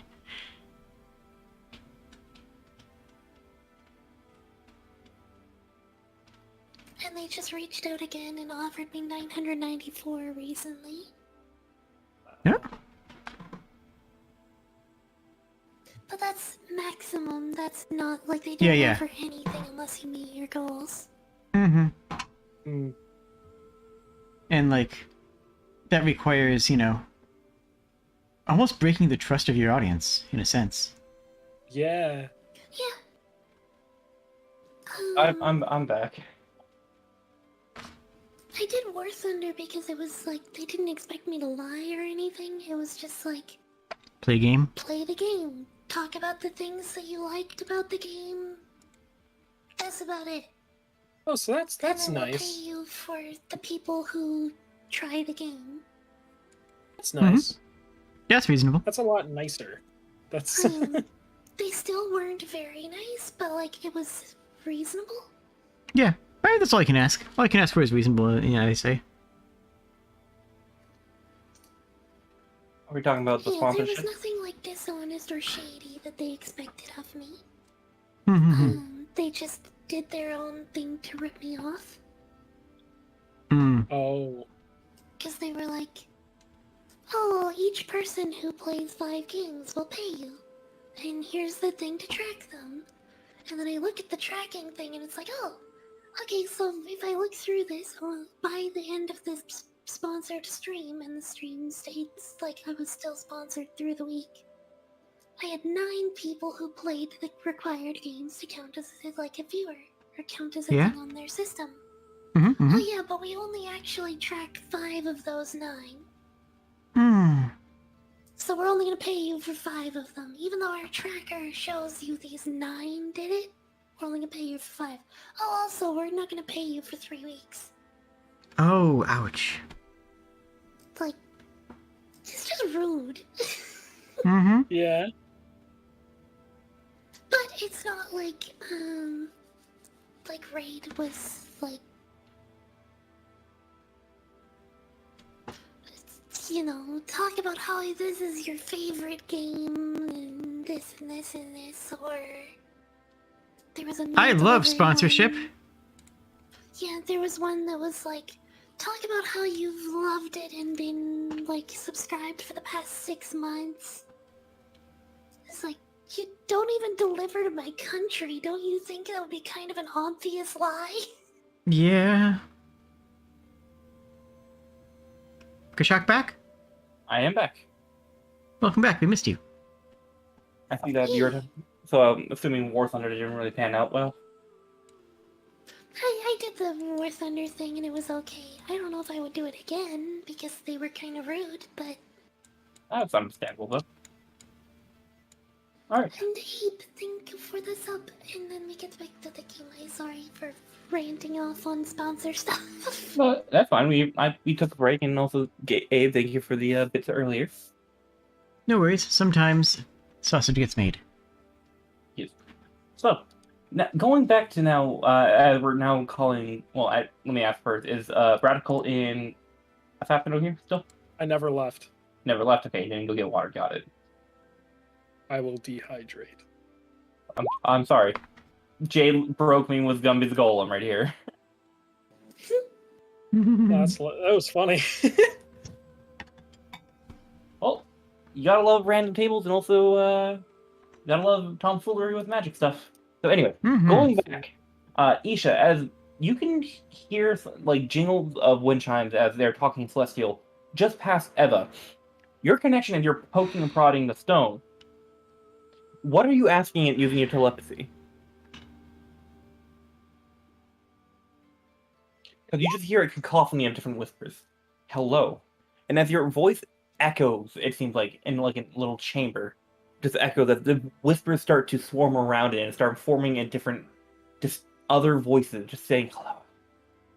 Like different pitches of between male, or masculine, feminine, just in general. As eventually one voice truly trumps over all of them. With a reverberating hello. But think of it like echoing and whatnot. Voice mod still not had. Voice mod has not been fun, so I have not been able to use it yet. We'll try it for it next time. And that's going on. Finnegan, you get the rundown, whatnot. Oh, you're messing with voice mod? Yes, I'm messing with voice mod for D&D purposes. It's been a nightmare. But anyways, Finnegan, you're... I tried using voice mod once and I hated it. I have 15 voices, NPCs made with it so far. I need more and whatnot. It just, anyways, going back to you, Finnegan. As you're pulling from they start pulling the cart around you. The cart does not move. I imagine that it is moving with you and whatnot. And they start pulling around the side to the tree over here. And Eva, and then you. Now Sana, you're walking away from Gumby. With this little golem, it's still following behind you, and now has caught up basically Eva, because unless Eva you move, it has very short legs, and it has to basically use quadruple its movement to match your pace. So it's trying to dash after you. You've come around, and you but this is still all going on at the same time. Esha, it does resound back to you like an echo chamber back with hello.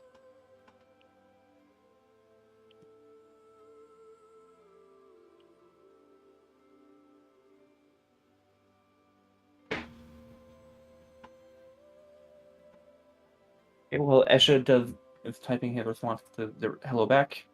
Momir, now bringing the cart around with you, Finnegan. You look around. I didn't see. Did you bring any beasts of burden? How do you plan on transporting this cart? You going to pull it yourself? He kind of grabs hold of your arms a little bit. You don't have enough meat to pull this. I didn't expect this much. He didn't exactly tell us much. Well, that's the point. Do you have a team of oxen and a living wagon? Or living men? So, like, we have a wagon. Yeah. I totally forgot that you had the oxen with you. During this whole time, they would have been scared about going near the grove, so you probably would have stayed back a couple feet. And they've just been kind of chatting among themselves, not really interacting with anyone for Asana purposes when it comes to talking. Maybe a little bit of complaining about pulling stuff, but they're used to it. Ah, great. Why don't we get your oxen here? Oh wait, was this a cart that you all brought empty itself?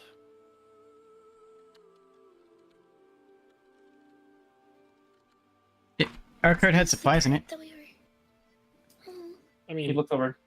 Well, I suppose we could put the thermalite on that. You have the cart that you brought is bigger than the one they have right here. All right, we'll put some space. We'll have Jenkins, Leonard, get over here. And they'll start going toward your cart and whatnot, which will say it's like off map, so they'll be down here. And they will start to transport the Burmite from the cart over here onto your own cart. So you guys can add for a total of you have 6 crates of Burmalite. We're not going to worry about carrier capacity for the cart and whatnot. We're just going to say it's enough for inventory purposes. A large cart carried by a team of oxen? Or a team of bison? It should be, yeah, I can probably carry it. Yeah, I'd say it's going to be fine.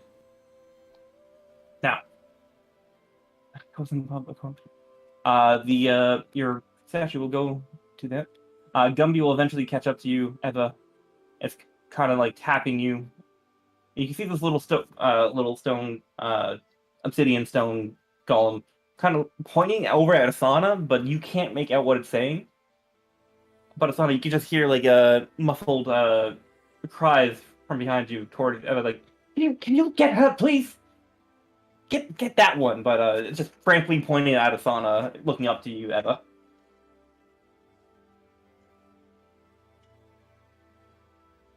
Isha, you're just gonna wonder with live. You're not gonna talk to it back. N is just looking over the berm line, and he'll just, why not? And he'll start getting onto the cart to shuffle stuff around. That way, to make room and whatnot. So I'm I totally dissociated for a minute and lost track. I got the... Can you get that one about Asana, but I didn't have the context who that was. This is the little golem that we're referring to as Gumby for right now. It's currently at your feet. You can feel a little poking at your boot, basically. And you just see this frantic little obsidian arm pointing at Asana.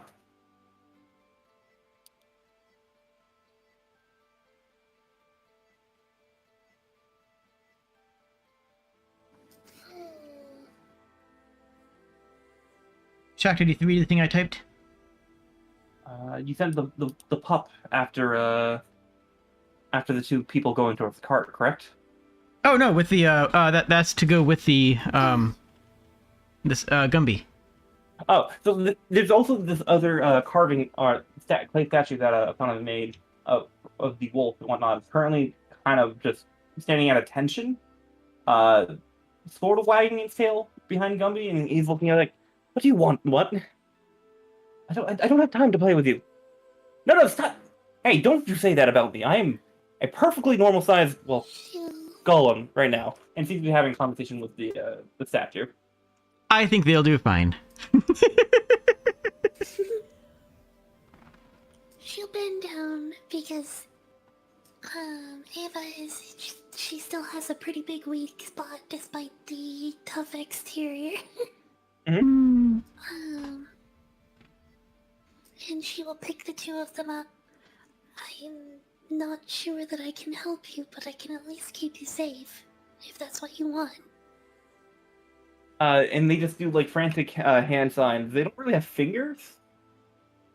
Well, they do have fingers, but it's not enough really to gesture at anything.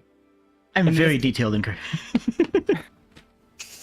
Well, they have little fingers and whatnot. So they start making like very angry sound. They start stomping on your hand as you pick them up, and they point directly at Asana.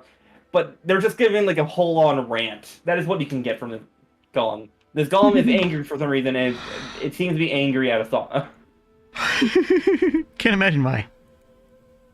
But as it's going on, Omir will go like, all right, Rodigan, you have the burn light and whatnot. Now, question for you: have you seen?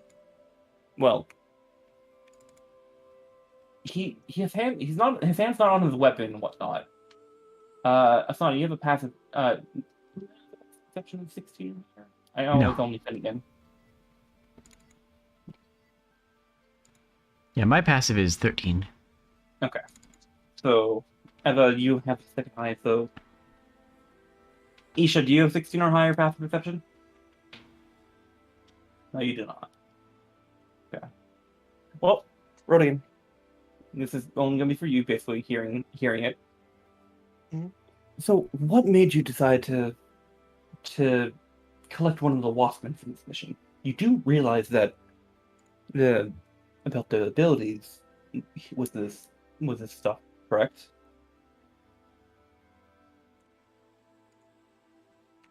I will make myself perfectly clear. I didn't choose this team. They kind of showed up, and we thought, yeah, these guys seem like they could help. Well, this is a very odd choice for you to. Nonetheless, even if it's a coincidence, it's a very odd choice for you to bring a Waspman around back to one of the reclaimed holy sites. Man, I don't even know what this stuff is. Well, before we turned it into more of a profiteering for this was one of the tribe's sacred ritual shrines, of course. Just infused with this ionic energy.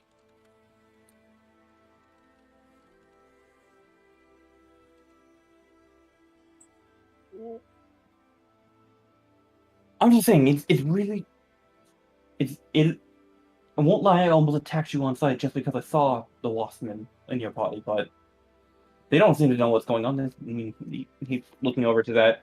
He's puzzled, and he doesn't seem to be one of the nearby tribe. The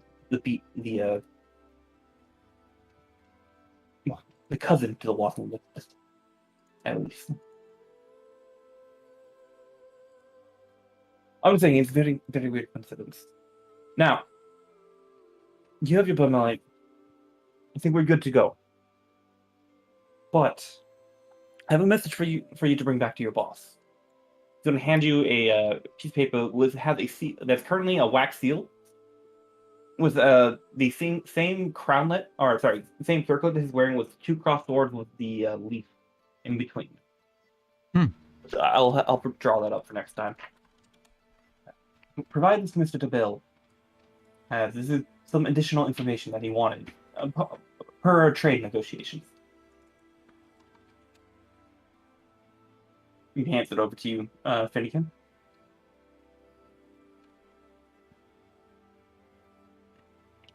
Thanks, but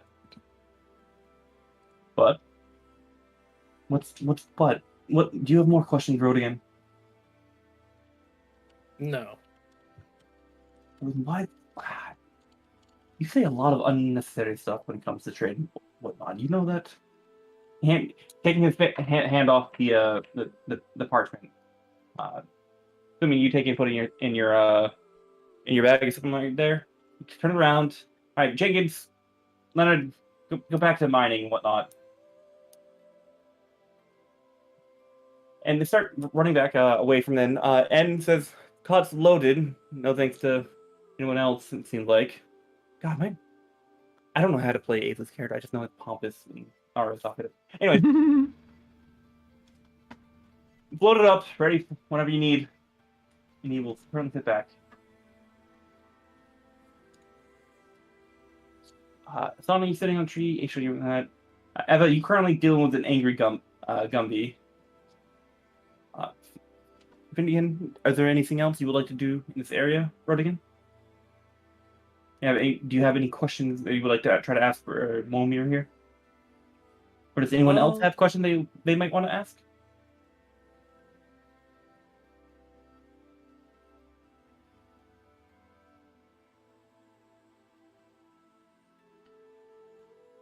I mean, we were told not to ask questions, so.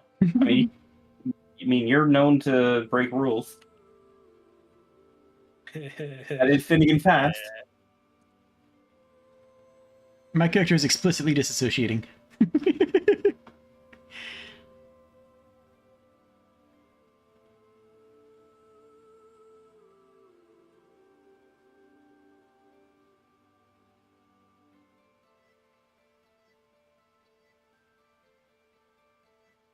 Hello? Hello. Hi! Momir's sitting around like, well then, Mr. Rodigan, you don't have to sit around and just don't stab me blankly. All right, if you have nothing else, be on your way, Rodigan. But sorry, Sprig. Go ahead. It's okay.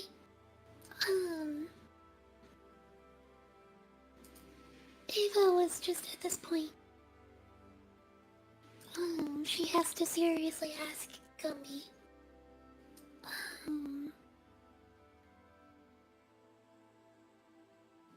Would you rather ride along with me? Mind you, I have no control of where we go. Or search for your home yourself. I can't make that decision. I don't. All right, you have been able to hear whatever Sana was saying.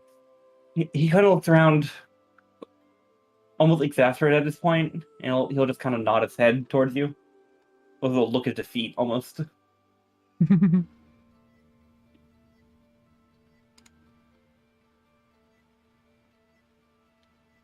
So yes, he will ride along? Yes, Is it- like look at defeat. He was nodding to your question.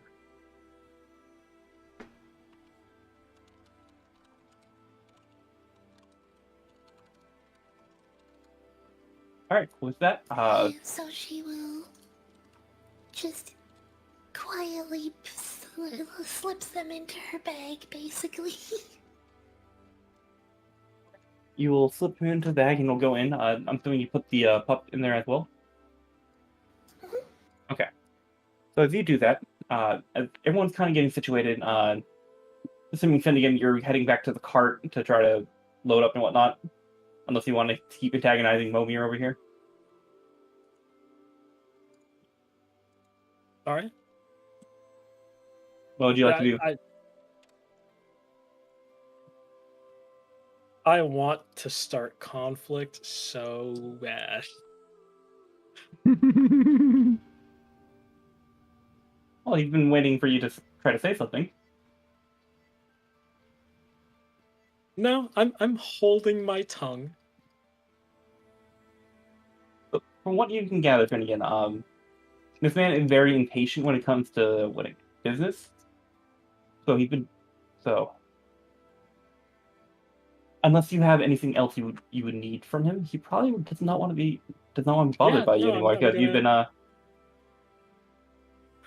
again, Finnegan, have you been interacting with Momir and he's kind of been cutting you off left and right? What are your thoughts on this man? I don't like him. He's kind of a dick. Okay. I mean that with 100% Sincerity? Yeah, 100% sincerity. That's the one. That's the word. Every right. fiber of my being. All right. But as you start heading back and whatnot, Isha, are you gonna still question about whether this rock is alive or not? Okay. So how long do you think you're gonna be there, Isha? Because assuming that Finnegan you start to head back. Asana, Eva, would you guys start heading back to the cart once you see Finnegan done with his business?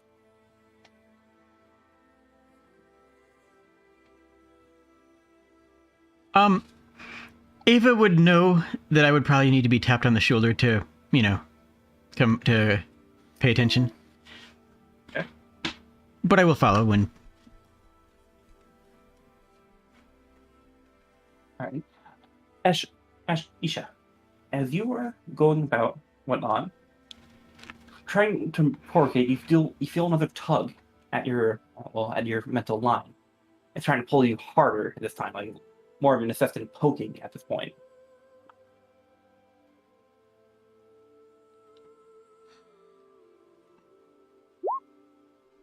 Which way? It seems to be tugging you more along like a rope stranding leading towards, let me switch to the ruler, this direction, towards the quarry itself.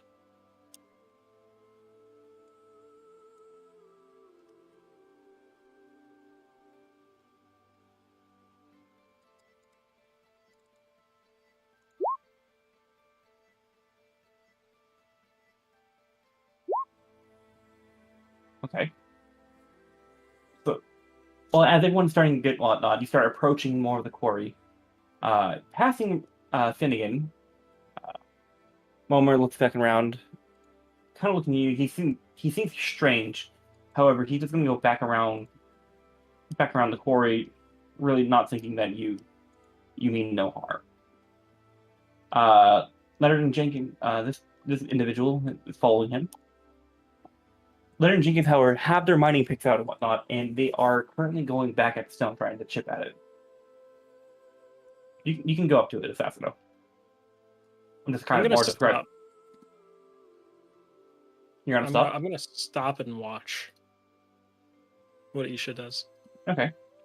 So Isha, you're now at the right next to the stone. The energy and the dust and whatnot, as this now that you can clear, you thought it was fog or maybe clouds before, it's just more of dust in the air being moved around and people walk around it.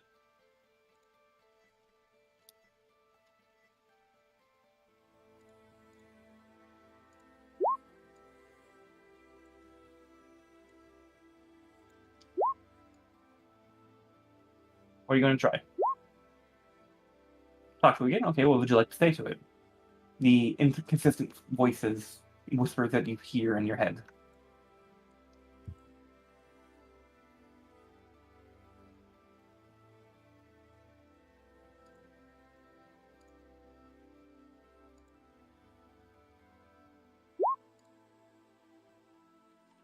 As you say that, as your voice echoes out into the chamber, back and forth, you hear just home get more dragged out and quieter. The voice comes back. Hello again. Who are you?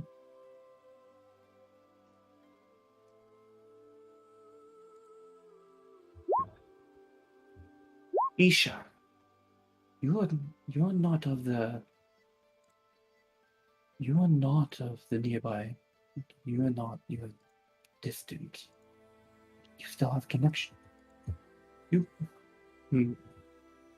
Tell me, are you young or old, Isha? And who's Fork? I do not feel them. Fork is there another name for you? At this point, Leonard, the miner, has broken off enough of a mining pick, or enough of a chunk to start bringing it back around. Bring back. And thinking, when you were over here, you saw there was more stockpiles of stone and whatnot, like on the grass nearby. But they weren't in any crates or whatnot just yet. Okay. There's not. Isha, you listen. We have felt pain from things breaking off. We are falling apart. We were once whole and big, whole field of stone, and we used to feel your more of your kind. There was more of you, but no, there's only you. Where have they gone? What has happened to us? Why do we feel pain?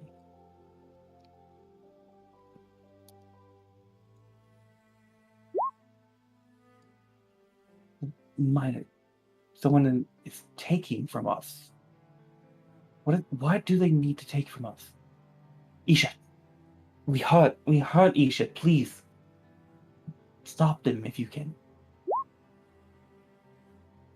I'm sure they're invaded.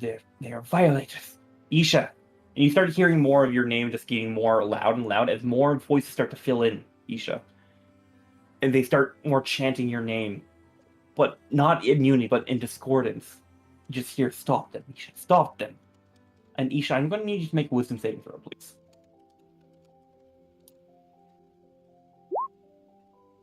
18. Alright. Was the 18 a good roll? Hey, you kind of need it right there. With the 18, you can feel them trying to pull you into their cacophony of voices. Like they're trying to assert dominance and dominion over you. But you shrug it off, but the connection is still there, and you still hear the voices and whatnot. What are you going to do? Are you going to try to start backing away, or...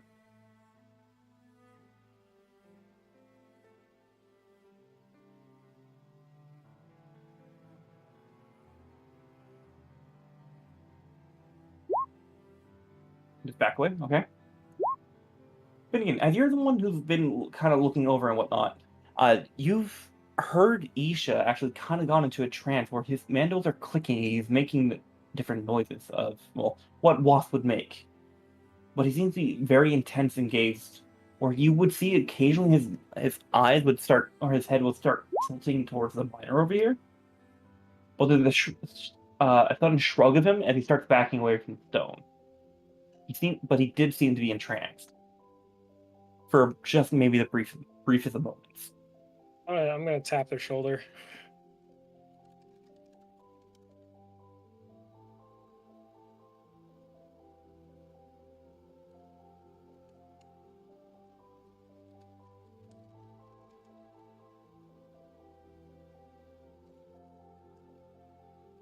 Are you coming?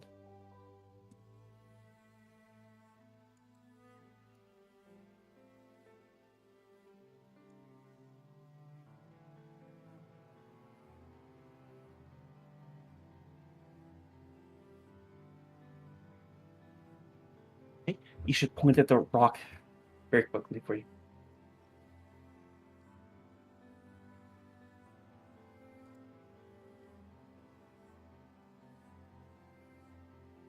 And you do charades, maybe? It's a little hard to understand.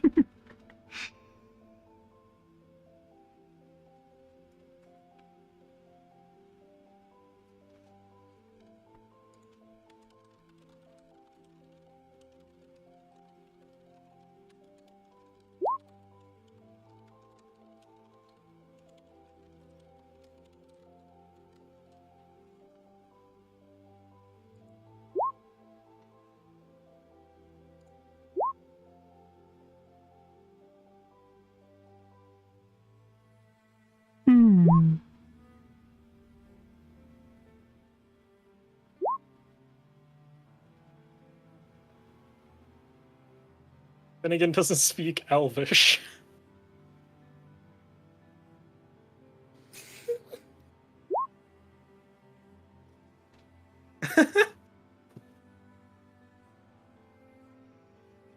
Just scribbles in the dirt. This changes nothing. Should I say it? I kind of feel like I shouldn't. No, I'm just gonna let this play out. No, nothing. No. So, En's looking around like, all right, I thought he's gonna send Sin and whatnot out to you, and now eventually there's a cat joining the two of you. As he's looking up to you, you hear from the cat's voice, "What are you two doing? I thought we had what we came for." And you hear the voice of En.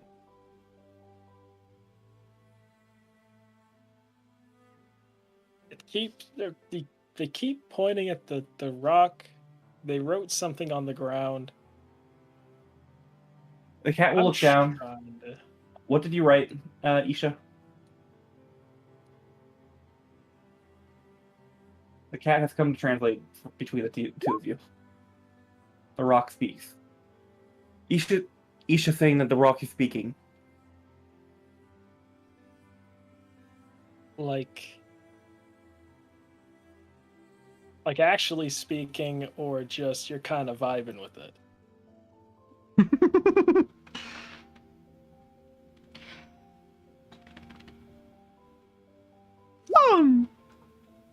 It's actually speaking. Ma? Isha saying that the rock is speaking out there, and then Asana over there seemed to be have created life from the stone and whatnot. Some not dissimilar from the previous statue of Cleaner Craft. Is it? He's saying the rock is in fact not. Well, first of all, I don't know what vibing means, but it's not happy. I think the rock. He's saying the rock is not in fact vibing, but I think that he means more for our tongue speaking. He's not in melody of the song nearby. But I don't hear music, so I don't understand what he means by Its that. dance is not keeping tune. But Eva says over there, yes, different saying. It's not. It seems I don't. Isha, can you elaborate further? And he's speaking in Elvish at this point. That way you can understand. He said the rock is sentient. It has a soul. It's speaking to him. What's the rock saying? What's the rock saying, Isha?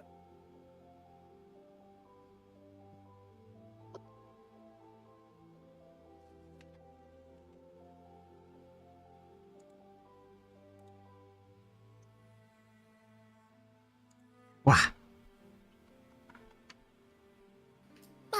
Well, Finnegan, by the way, did you notice that your boots are muddy down here from this angle? You should probably think about getting new ones. He's saying that the rock used to be big, so like, there's probably more rocks. And at this point, the miner is looking over. He does not speak Elvish himself, but he's recognizing that you are speaking in a different tongue. Kind of minding his own business, and saying that the rock is in pain. Is this?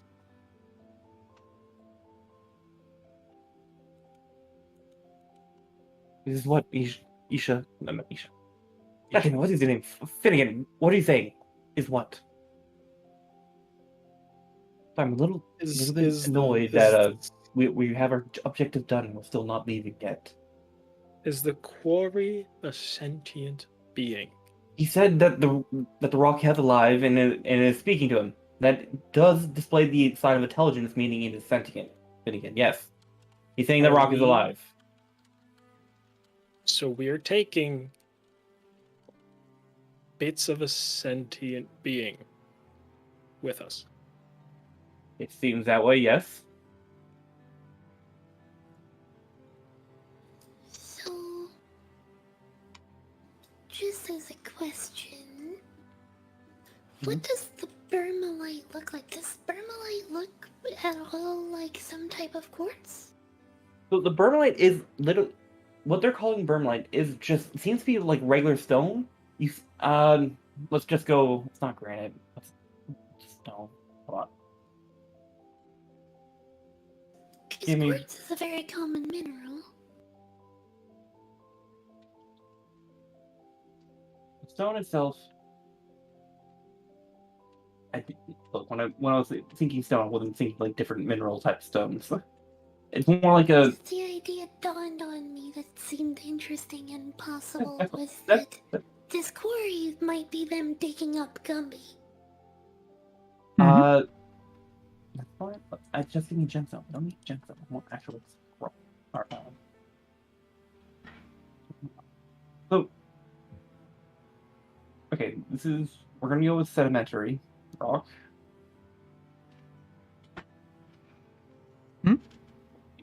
This is schist. Schist. Let me type that in chat. This is schist. So this is here we go. So this is a rock type known as schist, but what they're referring to as Bermalite, which Finnegan, you are giving a little overview that the Bermalite itself is coming from the magical dust that are within the cracks that are infused with this schist-like material. to make this what they call permalite. However, it's not just you haven't seen any quartz in the quarry itself from the different like dug up sand and all footpaths that they've made around it. Ever. Maybe you want more digging around the quarry, maybe you might find some quartz, but you have not seen like any openly laid quartz. Okay. Just from hearing the translation and talking going on nearby, Ava is going to. Excuse me, just a minute, Asana. I'll be right back. Mm-hmm. And she'll get up, and then once she's taken a couple of steps away, at least she'll take Gumby out of her bag. And has the thought to ask, does this rock seem familiar to you? Do you know this man? Gumby will look down to the rock and whatnot. He starts talking.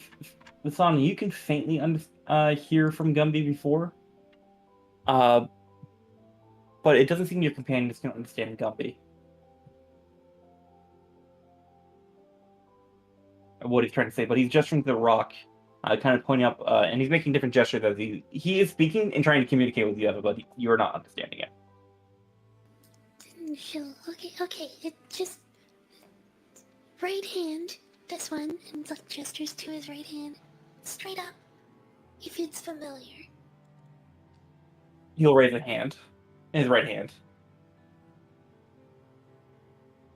Okay, is this you? Maybe? No, he shakes his head very firmly, shaking his head no.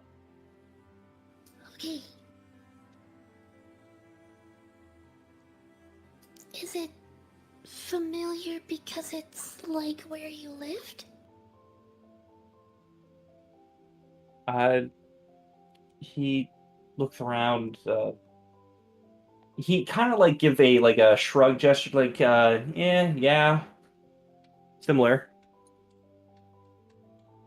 Kind of like using both arms to go up and down in that form of gesture.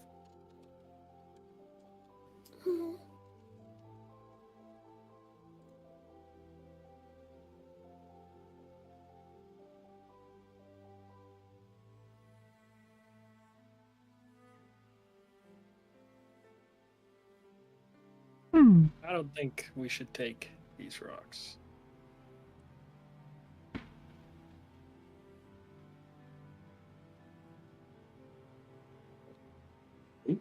I think I just missed anything. Isha, you would be able to understand what Gumby is saying. I'm sorry. I should have probably caught on to this earlier because it's made of Vermalite. You're able to talk to Vermalite. You would be able to understand what Gumby's saying. Where he's saying, no, this is not me. It's similar to like rocks I've seen in Canada. I've seen this rock type. I've not seen the blue dust or the deal.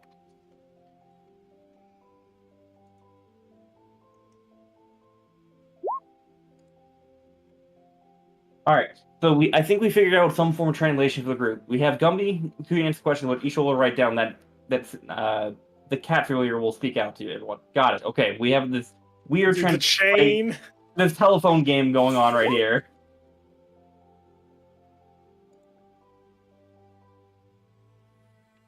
It's hilarious, and I love it. Sorry. Go on. This is amazing. But anyways, as Gumby goes on to explain, Eva, do you have more questions for Gumby? He's going off on you, and I'll just talk to you back and forth at this point, just one-on-one, since that we have established communication through Isha, and then the cat familiar.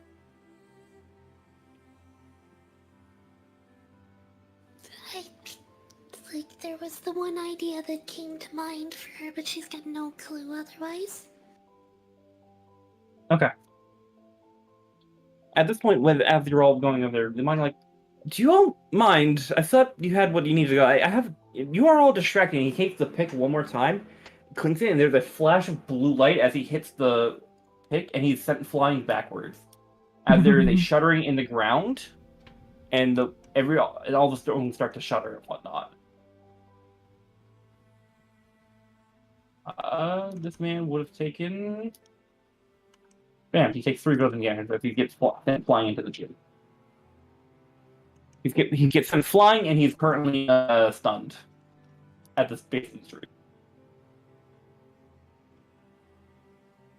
Yeah. As the ground starts to Rook seems angry. start to shudder. You can hear cries from the mighty from behind. Moment like, God damn it! What did he do? And you're like, what? God damn it! Get the rocks away from him, from that fucking eruption. Oh, my OBS just disconnected and reconnected for everything. Anyways, I'm going to continue on as normal because you guys have other streams. As the rocks start going around, what are you guys' reactions to the ground shuddering and whatnot?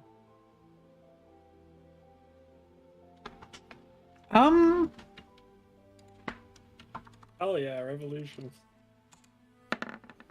Well, Ava is immediately moving back towards the sauna. Yeah, I stand up and look around at that. I was willing to see if I noticed.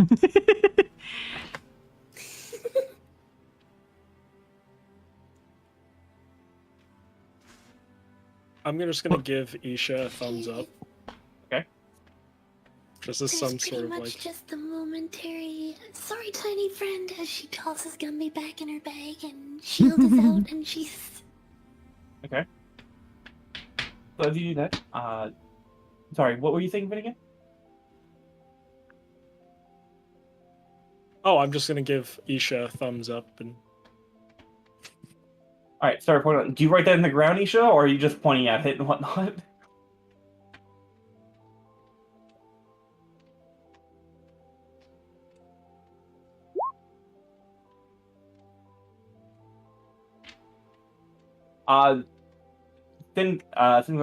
He's alright. I don't know what's going on. I'm out of here. And the cat family starts running around.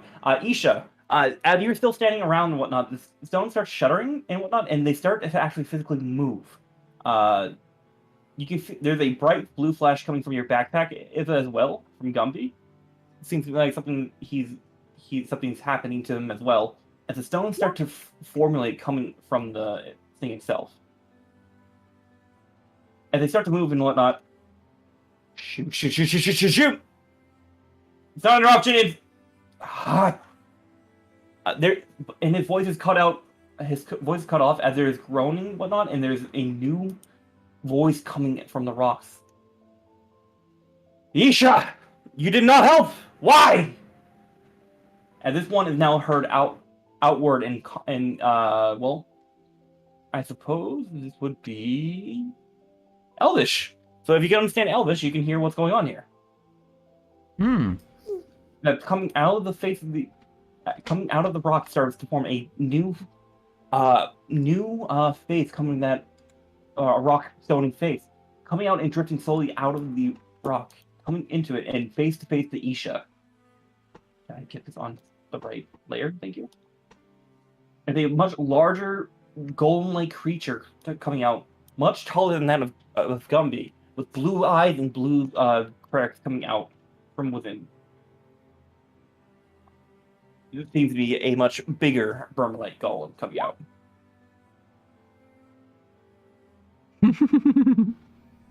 At that point, this person is stunned. Momi will come around. What did y'all do? Run again! I thought I told you were leaving! And he's at this point he does have his hand on the sword. You need to go to sorry, my voice getting caught.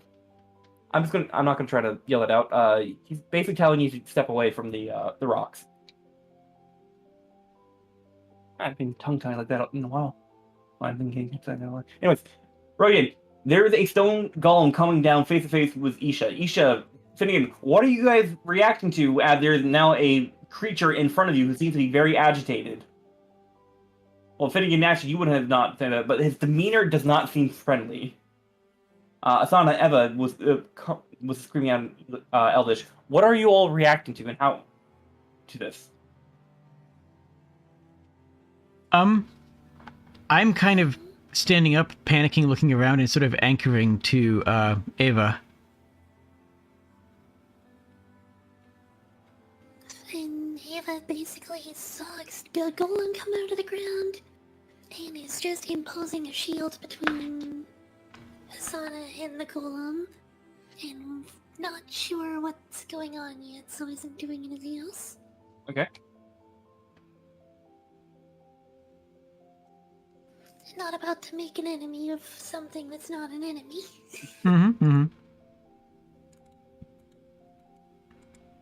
Makes sense to me. Finnegan, Isha?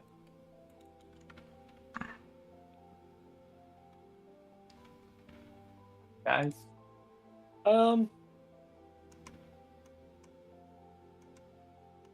I have no idea because I can't understand big giant rock monster. Okay. Well, you can't understand what it's saying, but Finnegan, you can tell there's a creature that came out of somewhere, out of the rock, and it seems to be very agitated and maybe in a threatening manner. I feel like if it wanted to actually attack us, it would, or it would have. I feel like it would have come out swinging instead of yelling. Okay. Especially because this whole thing is alive. Or it seems alive, at least. Okay. Should you try and calm down? However, this fucker right here, sorry, that's my one F word.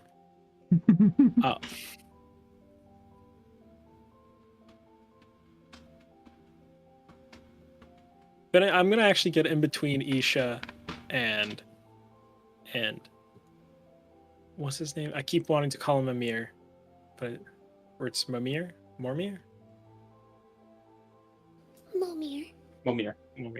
Got it. I'm gonna actually stand in between him and put my hand on my pistol. Okay. Are you putting your pistol and raising it, or are you just like currently in the hilt, ready to pull out? Hey, if he's got his hand on his hilt, I got my hand on the pistol. No, his sword is drawn out at this point, and he's staring directly at the golem. Oh. Then yeah, I'm gonna pull my pistol out. And you're pointing it directly at Vomir? Oh, I'm not gonna point it just yet.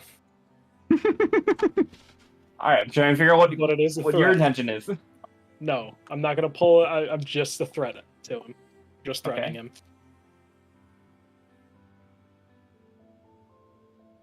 Okay.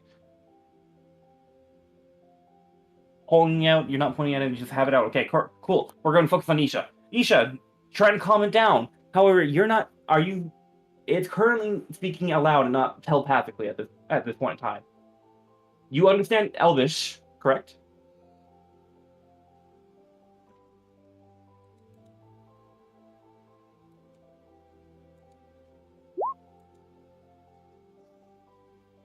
Okay, so you try both. Cool. It takes time to. We told you if your cousins with the other insect tribes, you should have understood that they are harming us. Why didn't you help Isha? If you're trying to calm it down, I need you to start trying to do more of a. What are you trying to use here? Are you trying to go to intimidate it? You want to try to persuade it, Isha? Cool. Give me a persuasion check, and also what are you saying during that persuasion check?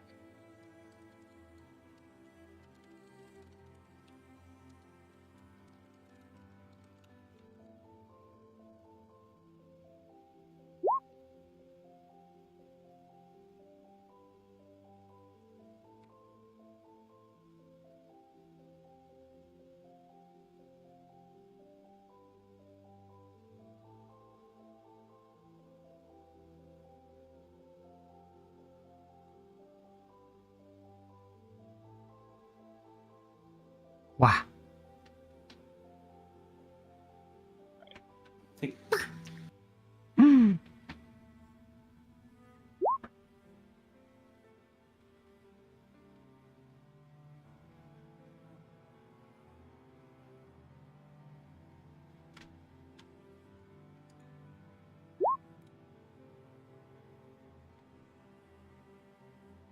Okay. With the 11 and what you're saying, whatnot before first.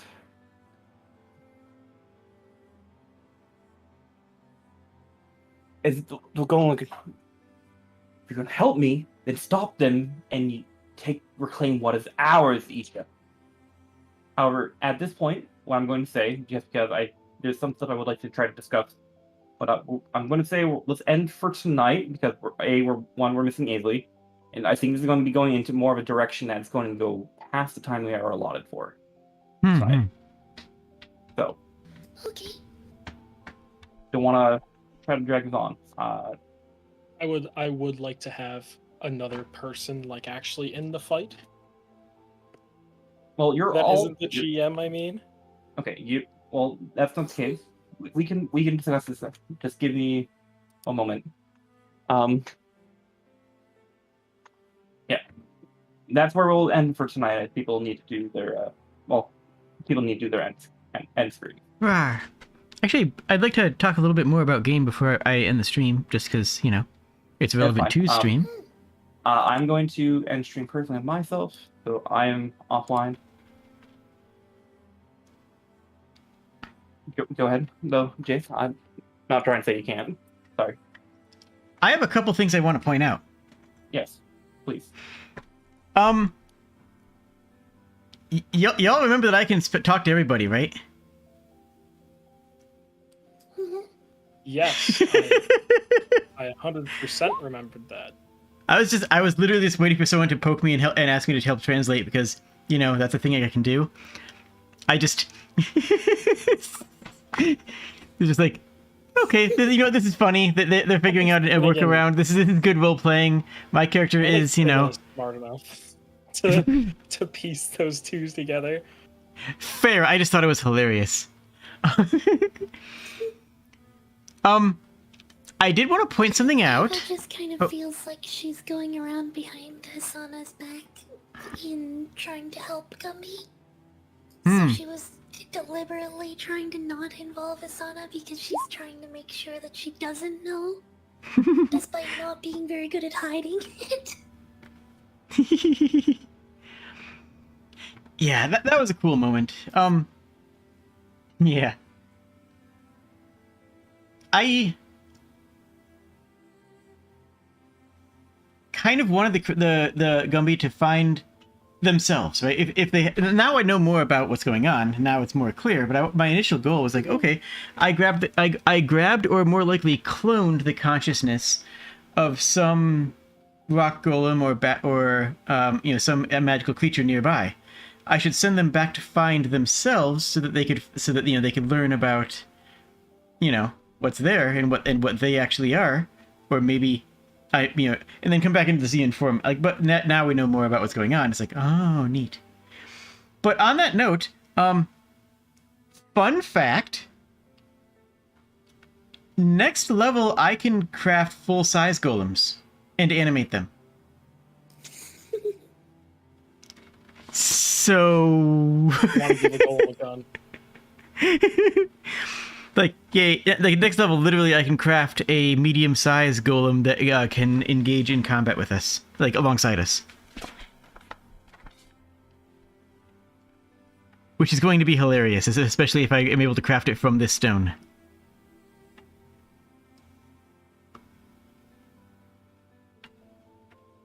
I think, honestly, I'm excited to see because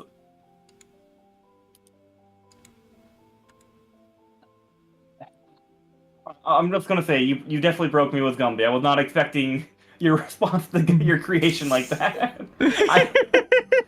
So I think a little bit of people are starting to realize that if you also with the explanation to Finnegan that if you cast Burm, depending what school of magic you're doing with the Burmlight, there's different effects that happen and whatnot. Yeah. So the more if you take let's say you start gathering more Burmlight and using it for different spell casting in schools and whatnot, should be a fun interaction with the other stuff that will happen. So I have when I'm looking through your character sheet, I have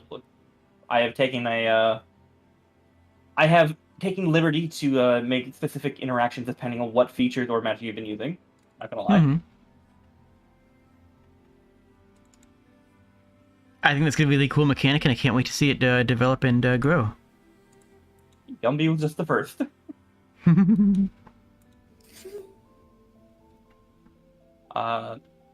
Does anyone else have stuff they would like to point out? Gumby's kind of cool. Gumby. Like Gumby? That's a sick name.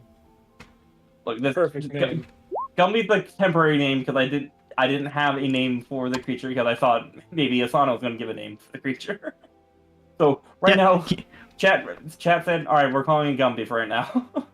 You expected a level of empathy out of Asana that I'm not entirely sure she's capable of. That's fine. That's fair. That's absolutely fair. It was still funny nonetheless. Oh yeah, it was Absolutely fantastic. Gumby.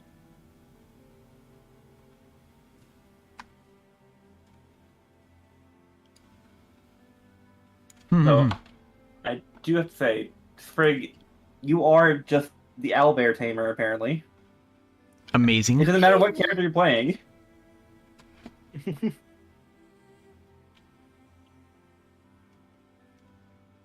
Oh.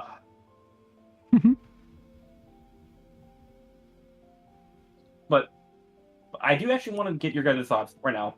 So you guys have have interacted with a couple of different beings. You know, there's different Lady of the Woods. What are your characters' current thoughts so far interacting between Fred and George, who have been messengers, whatnot, between your new member, Asana, between Fang, who's referred to her, who thought you were the Lady of the Woods, or now you are the Lady of the Woods to him, and then Eva, you are interacting with Thor a little bit. What are your individual thoughts so far? I feel like I should, at the very least, introduce myself to the lady of this forest. I feel like just a good, proper fake core etiquette would be, at the very least, to introduce myself and say hello.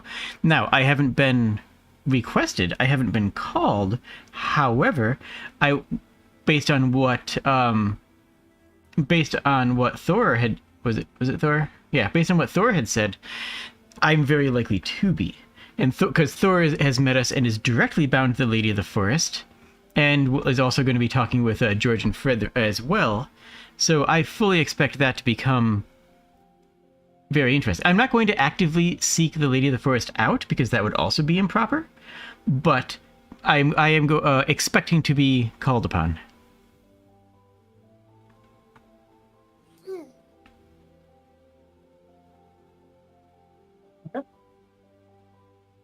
And yeah,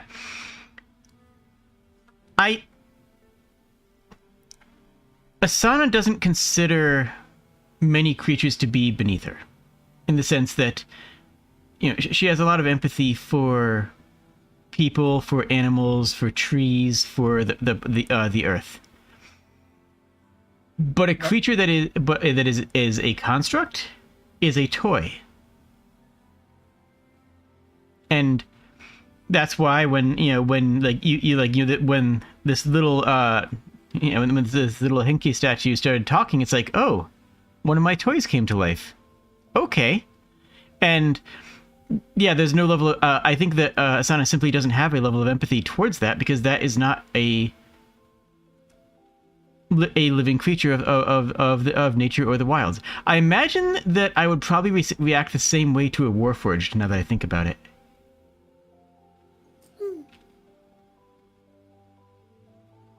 I see. Sorry, just musing on things. No, that's fine. I feel like Ava is a little bit more in, like, she's ready to accept that a thing that can express its own thoughts is a thing that can be, like, in trouble or in danger or in distress or whatever, and she just has the instinct that she wants to help if someone is in a position like that. So, like, she can't understand Gumby. She doesn't really know much of what she can do to help Gumby, but she also doesn't want to just, like, let him go and wander off and get hurt by himself. And to clarify, ethically speaking, that is the correct answer. I am aware of this.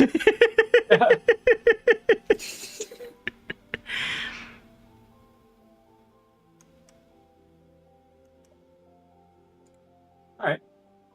But good to know.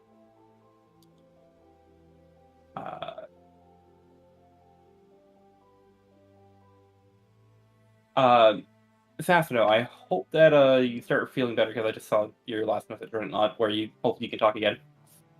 I would definitely love to hear you chat and whatnot. It would make communication a little bit easier for people to understand. Someday you'll talk. Someday you'll... Someday you'll be a real boy.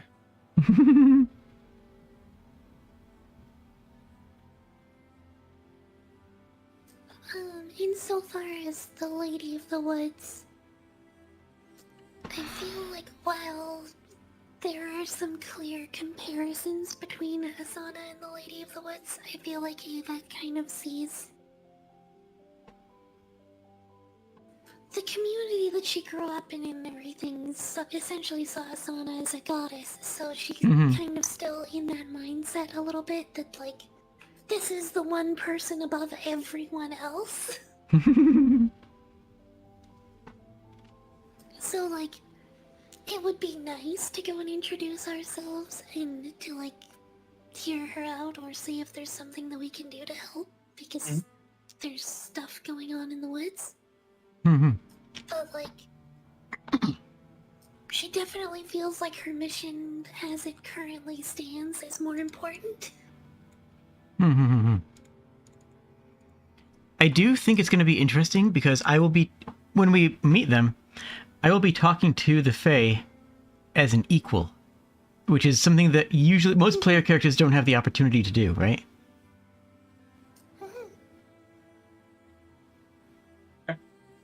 I am excited for how this game is going to pan out. I'm having a great time.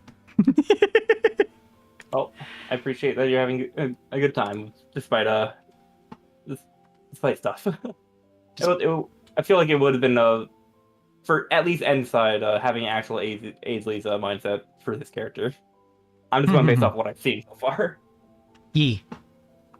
Oh yeah, but that's I do adore how completely fish out of water Finnegan is. Like, he's just like a dude. He's just like a regular dude, and we have, you know, and like looking around at the rest of us, like, what the heck?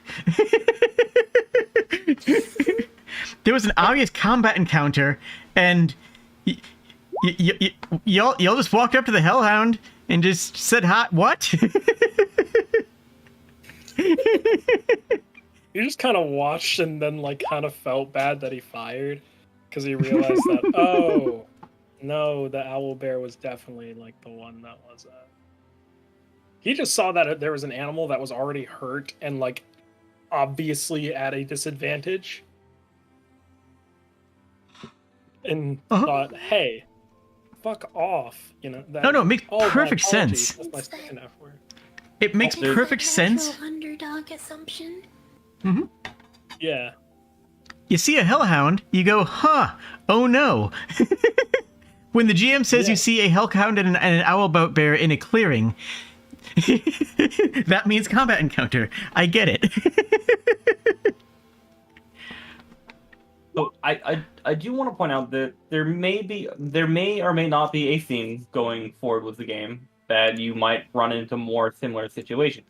Also, it's pretty angry for some reason. I just have it, there's green, yeah, the angry symbol. That distracted me for a minute.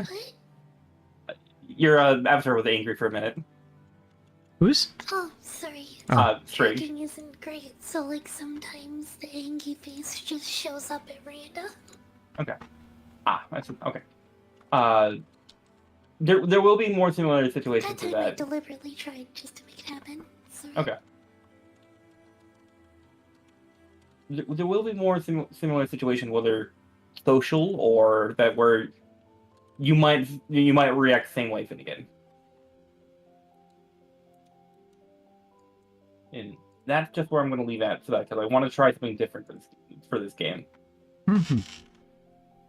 thank you all for joining us. And again, all these the VODs will be on YouTube. So if you missed any of it, you can follow the link to me or watch anyone else's VODs. I mean, it's easier to watch VODs on YouTube, honestly, if we're being honest. The link to the playlist is in the description, and the link to all these wonderful beans is in the description as well, because they have wonderful players, and I appreciate them all. Caesar says hi, my fiance. Hi, Hello. Caesar. Hi, Caesar. You don't want to say Wait. hi, Miss Ray? Wait, hold on. I just heard a soundboard. Okay. Someone said hello there. Hold up. Or Assassino? Cheers. Or Kit Kat?